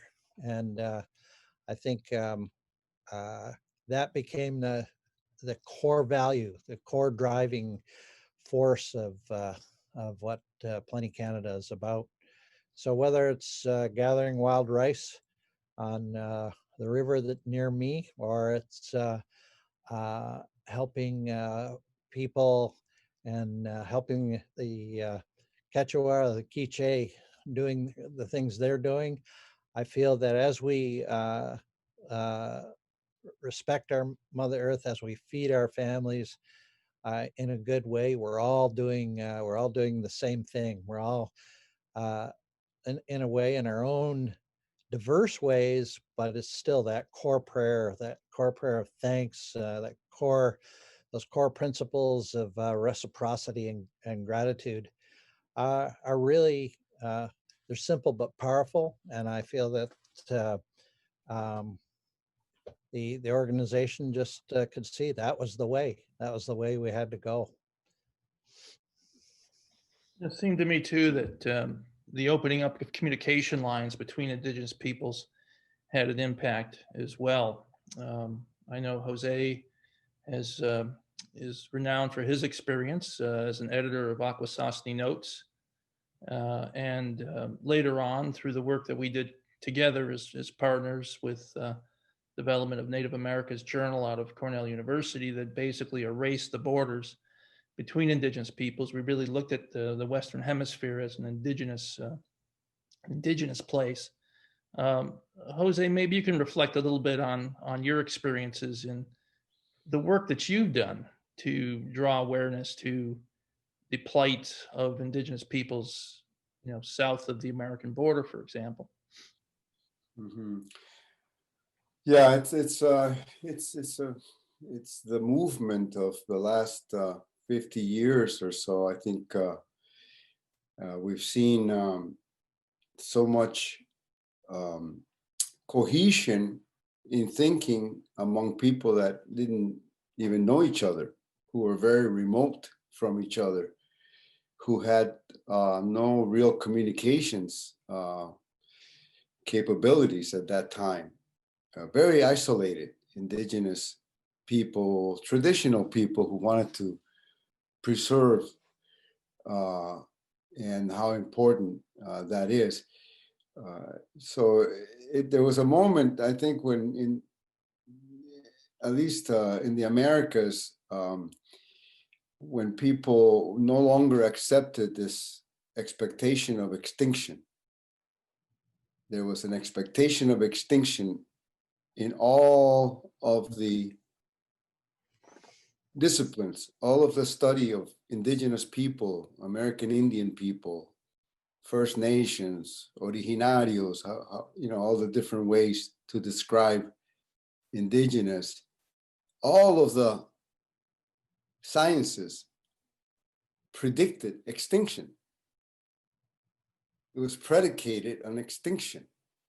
And it was really about the mid-1900s, after the United Nations and so forth, that those few nations that had gone out to meet other natives, to represent, I think of Descahe, from the Six Nations, going to Geneva in 1920-21 to represent an Indigenous nation before the United Nations.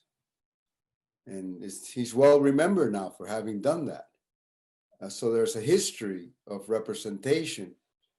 And then in Geneva in 77, and as the people began to enter the arena of discussion and meet each other, then you saw that there was a capability of a larger representation. And it's what Larry was saying, the driving unity, we could see that it was political, it was economic,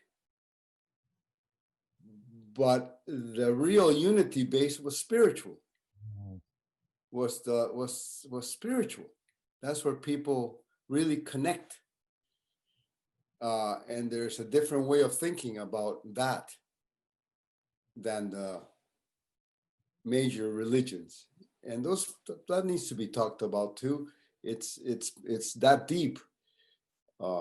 And people recognize each other and work together more. And so we've seen from the National Museum of the American Indian, you know, a museum in the United States, major Smithsonian, that came out of a movement, a demand by Native people.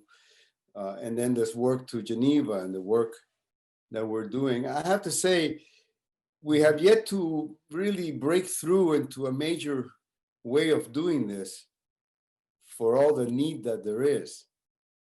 I want to thank, I don't want to be remiss in thanking Onaway Trust from England, a small foundation trust by comparison to the big trust. They've always been there, always known when to drop just a little money here, a little funds there to help things move along. I think Plenty has been that way too. Not a lot of resources, but try to put it in the right place. And that's from the first world to the third world. From you know, our work up here is to try to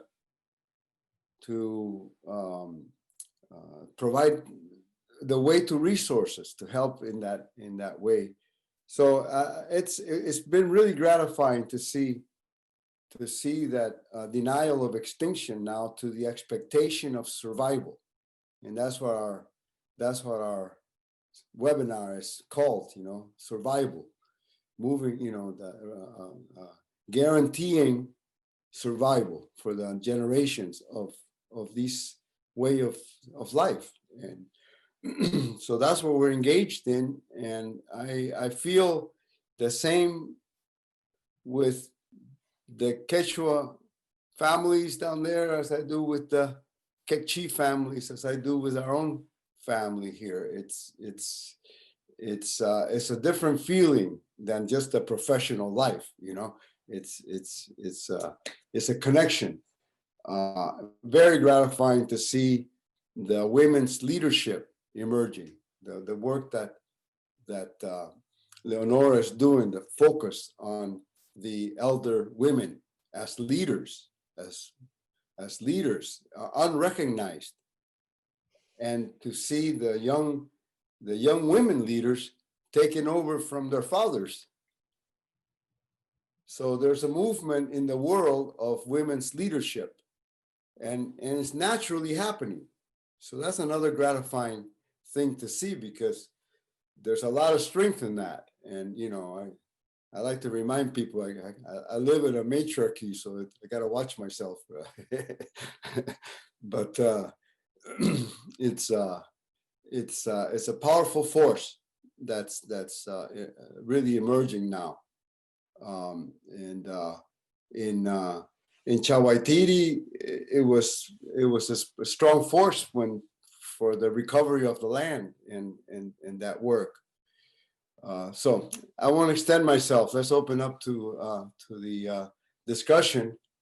And I realize I'm running out of battery from a computer. I moved it, so I got to work on that. Go forward.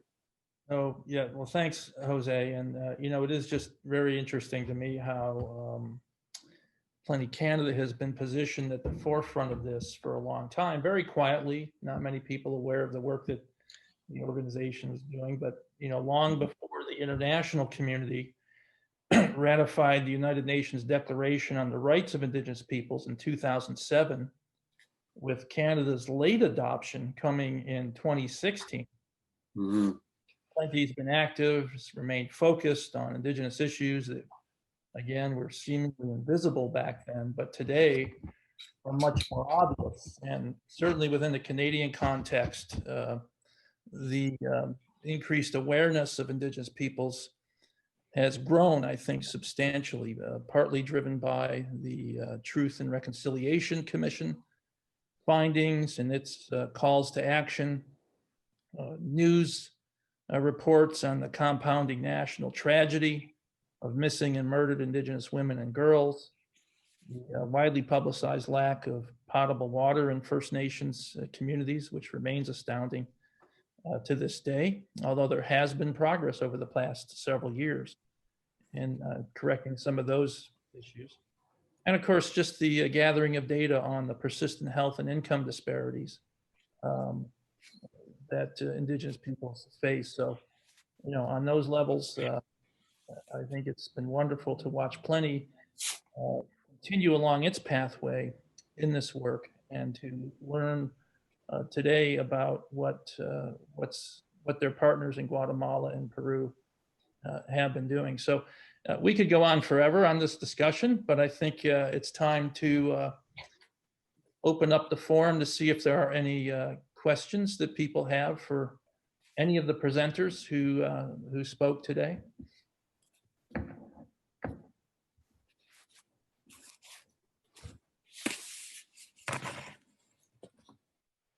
I know one of the questions that came up earlier in the chat is like, how does anyone come to trust a non-governmental organization that's working with Indigenous peoples? You know, there's all types of organizations that are seeking funds and resources, and how ultimately can you find some confidence in supporting organizations that are working with Indigenous peoples? Larry? Yeah, well, hopefully, yeah, okay.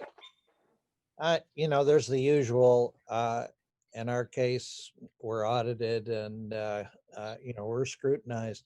But I think the real proof for me, whether, you know, whether it's Plenty or it's anybody, I think it's the opportunity to talk to partners like we have today and hear their stories and to hear that support is effective.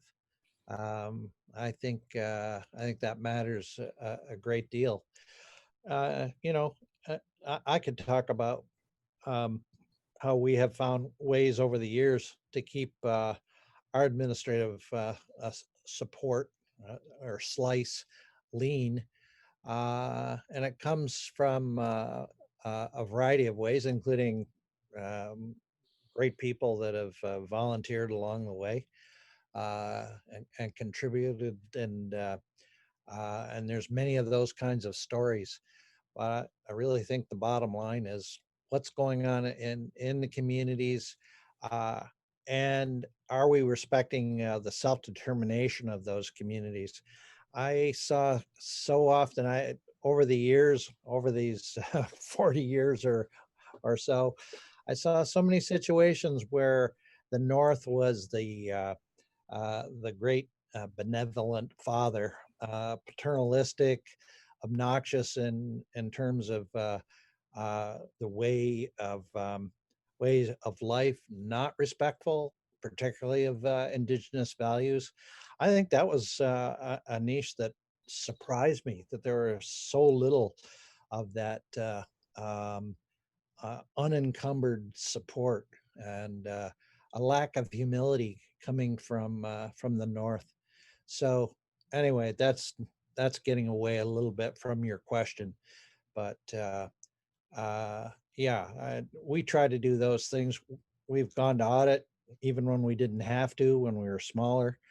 So we try to do those, apply those tools that are available to ensure that there's third party and independent scrutiny. I've always felt in observing Plenty that the manner in which it selects or forms its relationships with its indigenous partners has always been very impressive. And Jose's been a part of this as well in terms of helping to forge relationships with indigenous peoples in Cuba, Guatemala, and Peru. What approaches, and maybe this is something Jose can speak to, how do you identify responsible, respectable, active, effective, competent indigenous partners in Yeah. other Yeah. countries, and also within Canada, because Plenty Canada does do a lot of work within Canada. You know, we keep mentioning this work over many decades, and you know, we all know our own communities and families, but to get to know other folks at a level where you can establish trust, be able to establish trust, and to one of my favorite phrases from some friends of mine is to work at the speed of trust and never go beyond the speed of trust. You jump trust, you have a problem. So to me, that's always been a good rule, to work until you can really, you have that heartfelt trust that the leadership you're working with really loves their own people, really loves their own people, really loves their own culture, has that attitude of respect toward their own people. Once you see that, once you see that there is that in the leadership there is those kinds of approaches to their own community, you know, it takes a little time to be able to, yeah, it takes a long time to get to know leadership, because sometimes the first guy you meet that's real talkative and seems to know it all, he's not it. You know, you look in the corner, there's a quiet couple over there that don't talk much, but they're the ones that really know what's going on. You know, I You know, think that kind of approach, you know. yeah, and I think there's an intellectual fiber to this as well, in the context or understanding that Plenty Canada has always looked for indigenous peoples who understand the core tenets of their culture. Mm. And I think that's a really important aspect of this. Mhm. Looking for folks who are still sustaining and working hard to maintain their identities as they themselves had developed those identities. And so I've found just through observation over the years that the leadership examples that Plenty Canada, you know, has engaged with are in that realm. So there's an intellectual aspect of this, the knowledge of understanding your traditional, if we want to use that word, Mm-hmm. you know, traditional teachings and core teachings that come from the deep culture. Yeah. I think that's a really important aspect of that work as well. Yeah, yeah, it's paramount, really. What we're doing is that to try to facilitate that. Yeah, I think all in the north, the health work that's going on, the healing work in communities um, uh, has a lot to do with recovery of culture and identity. A lot of young people who are lost because there's a real lack of that continuity some places, and so it's part of the work. It's you can't do indigenous development without that word. Development is really troublesome, you know. Desarrollo, una palabra pesada, but see, if we say indigenous development, at least maybe we can we know what we're talking about. Desarrollo indígena, ¿no? Ponerle por lo menos esa frase, because there's a set of values implied. There's a set of values implied. And so it's values and knowledge, saberes in Spanish, valores y saberes, valores y saberes. You know, we're looking to have that topic, not how many degrees you have, cuántos títulos se tienen, ni nada de eso. It's valores y saberes, you know. And so the values, where you have real clear thinking older people, you really wanna, they're treasures of culture and values. And the knowledge, you know, like what Leonora is talking about with the elder women, you know, that people don't realize. That's where the knowledge is. I'm sure, seguro que Vicky piensa igual, ¿no? El valor intelectual que hay en las mujeres, los saberes, and that's almost in thinking about leadership. We so often go over the women and talk to the men, you know, because the men come out to talk, and siempre ha habido, no, and that's been the positioning. The men go out to the market and the women, but you know, that's changed. That's all changed, and it's always been the strong leadership of the women that keeps the families together. And so it's not to romanticize it. There's a value of relationships. My wife Gaji, that opened up this morning, you know, she likes to speak. She says, I don't like that phrase. She says women's roles. She says women's relationships. Women's relationships. That's the power of the women, the relationships. So and that's all indigeneity. That's all indigeneity. The Western world is individualism. You know that. That's what drives. Not everybody's into that, but that's what drives. That's the value. The value is individualized. And so it's a different value. And that's just one of the values. Entonces, comunidad, community. You know, it's big time to have community. It's very important. So like that, I think it's a new conversation. It's an ancient conversation, but it's a new conversation for our purposes, because we're realizing the nation states are not resolving.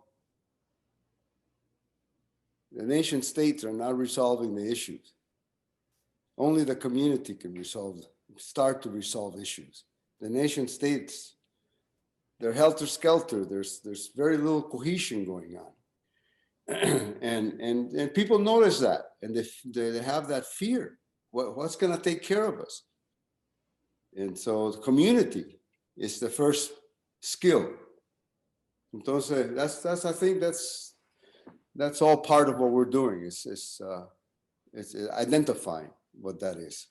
One of the areas I think that all of these cultures have in common is this notion of how they nurture empathic traditions, empathy, how these core meta narratives that really define the culture assist the people in identifying with other life forms and energies that make their sustenance possible. So empathy is a very healthy thing. It's a combination of the mind, the intellect, and the heart, the emotion.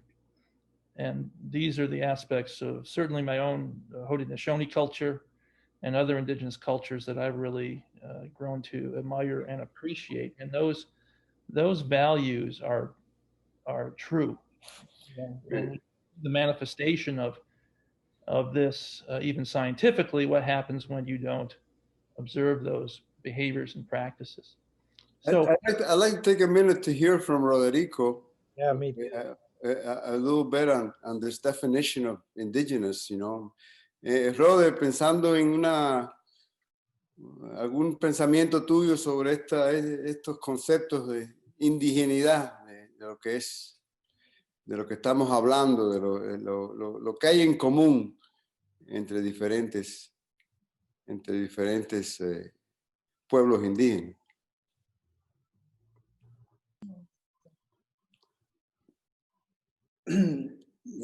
digamos, generalizar Sí, exactamente, digamos, desde tu óptica. bueno, así como se piensa a nivel de la espiritualidad indígena, estamos hablando en su totalidad, incluyendo, digamos, los quechuas, los aztecas, ese concepto de lo que es el ser humano, la espiritualidad que está dentro de donde no hay, ¿cómo decirte? No hay una división, porque todos tenemos la fortaleza de lo que se dice la sombra, el mu. Esa sombra es la energía que carga cada persona del entendimiento en su totalidad. No sé si por ahí estamos en relación a tu pregunta. Que no te No se oigo. oye. No, simplemente indagando tu observación sobre esa discusión de las bases de unidades que hay entre diferentes pueblos indígenas, ¿no? Como las situaciones, pues como vemos desde el Perú,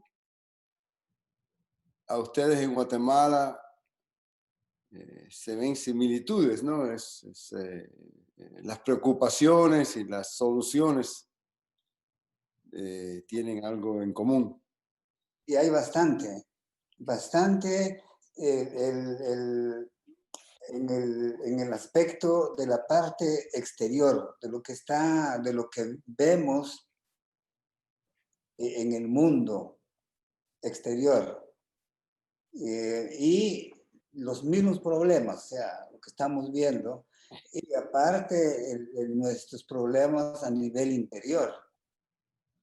Entonces, si manejamos la cultura, manejamos la parte visible, entendimiento interior, con mayor facilidad también miramos los problemas que están en la parte exterior. Y esa parte que es similitud.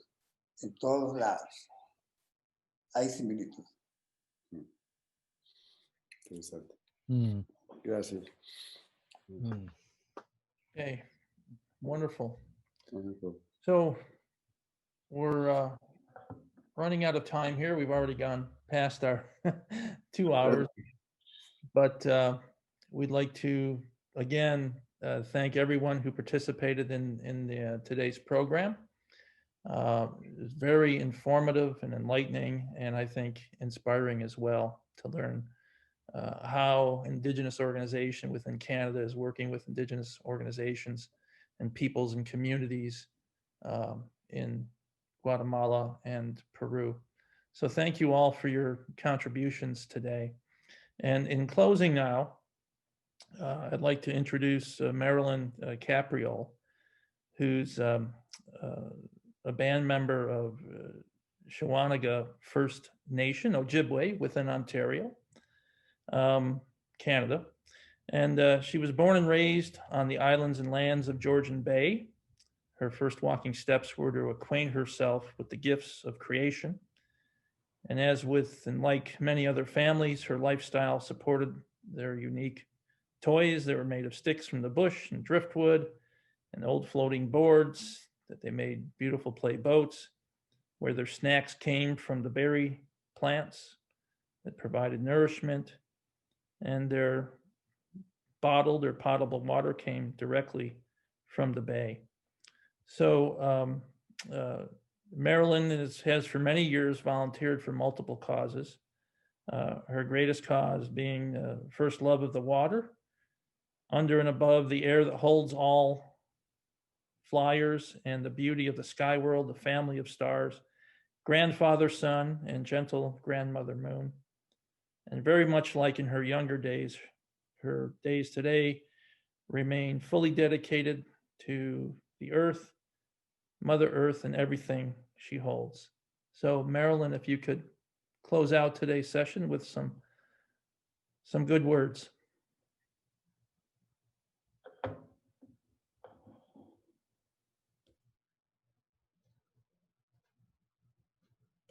You're on mute, Marilyn. Please take your computer off mute.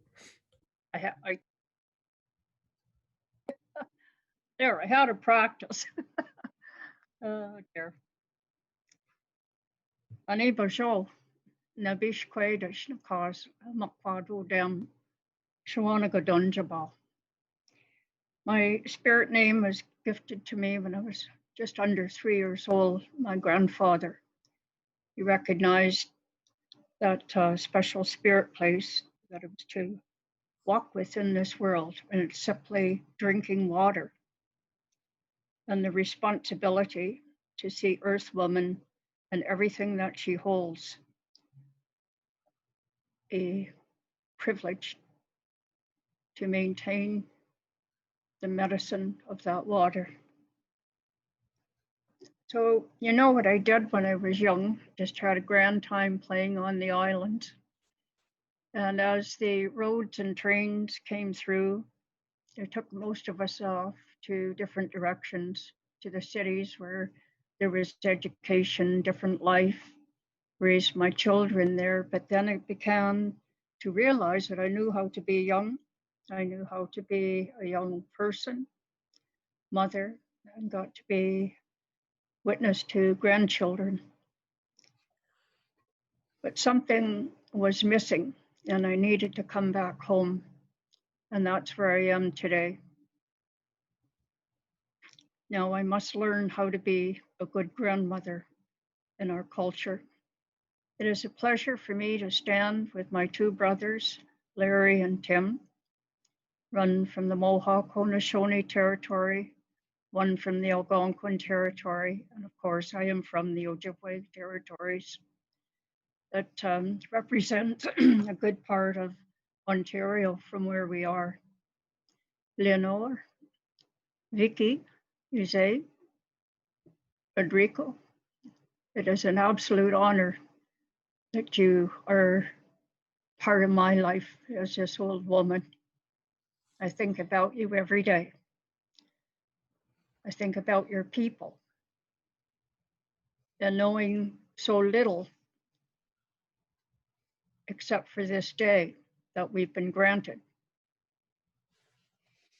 that honor and your humbleness and your messages from there, we are not so different at all. And the things that we know together. Stay well and stay strong. And I will sing a song. I cannot tell you what it is. The drum leads me, I don't lead her.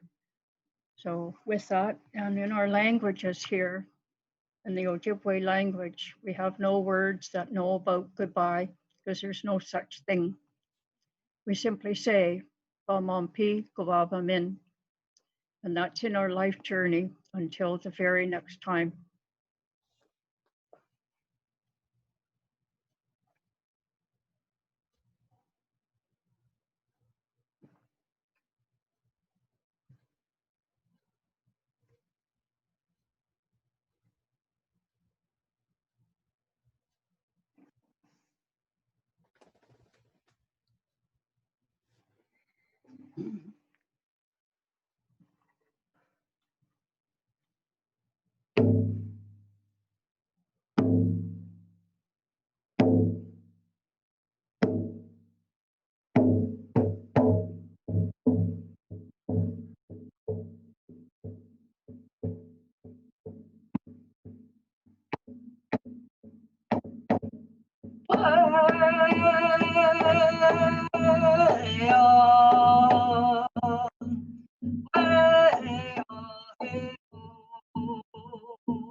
That song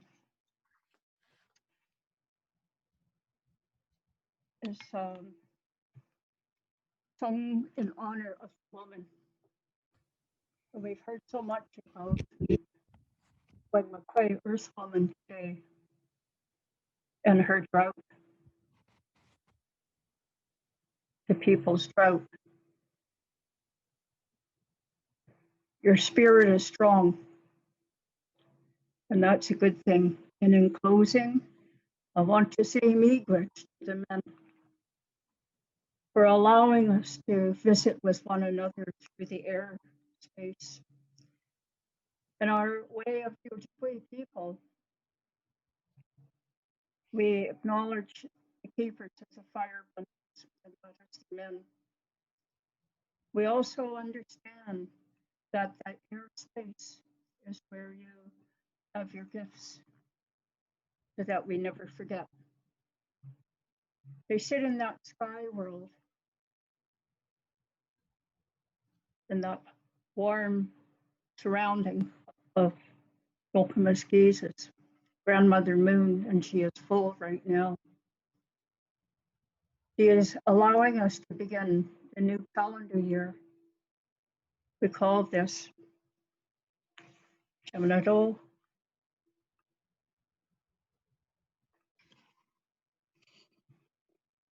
Manado Shekis. It is the big spirit moon. So there is a forward, and we must always hold on to that. And again, I thank you, men, for allowing us to have ethical space in that place where you sit with the bundles. Miigwech, miigwech, miigwech, miigwech. Oh, amen.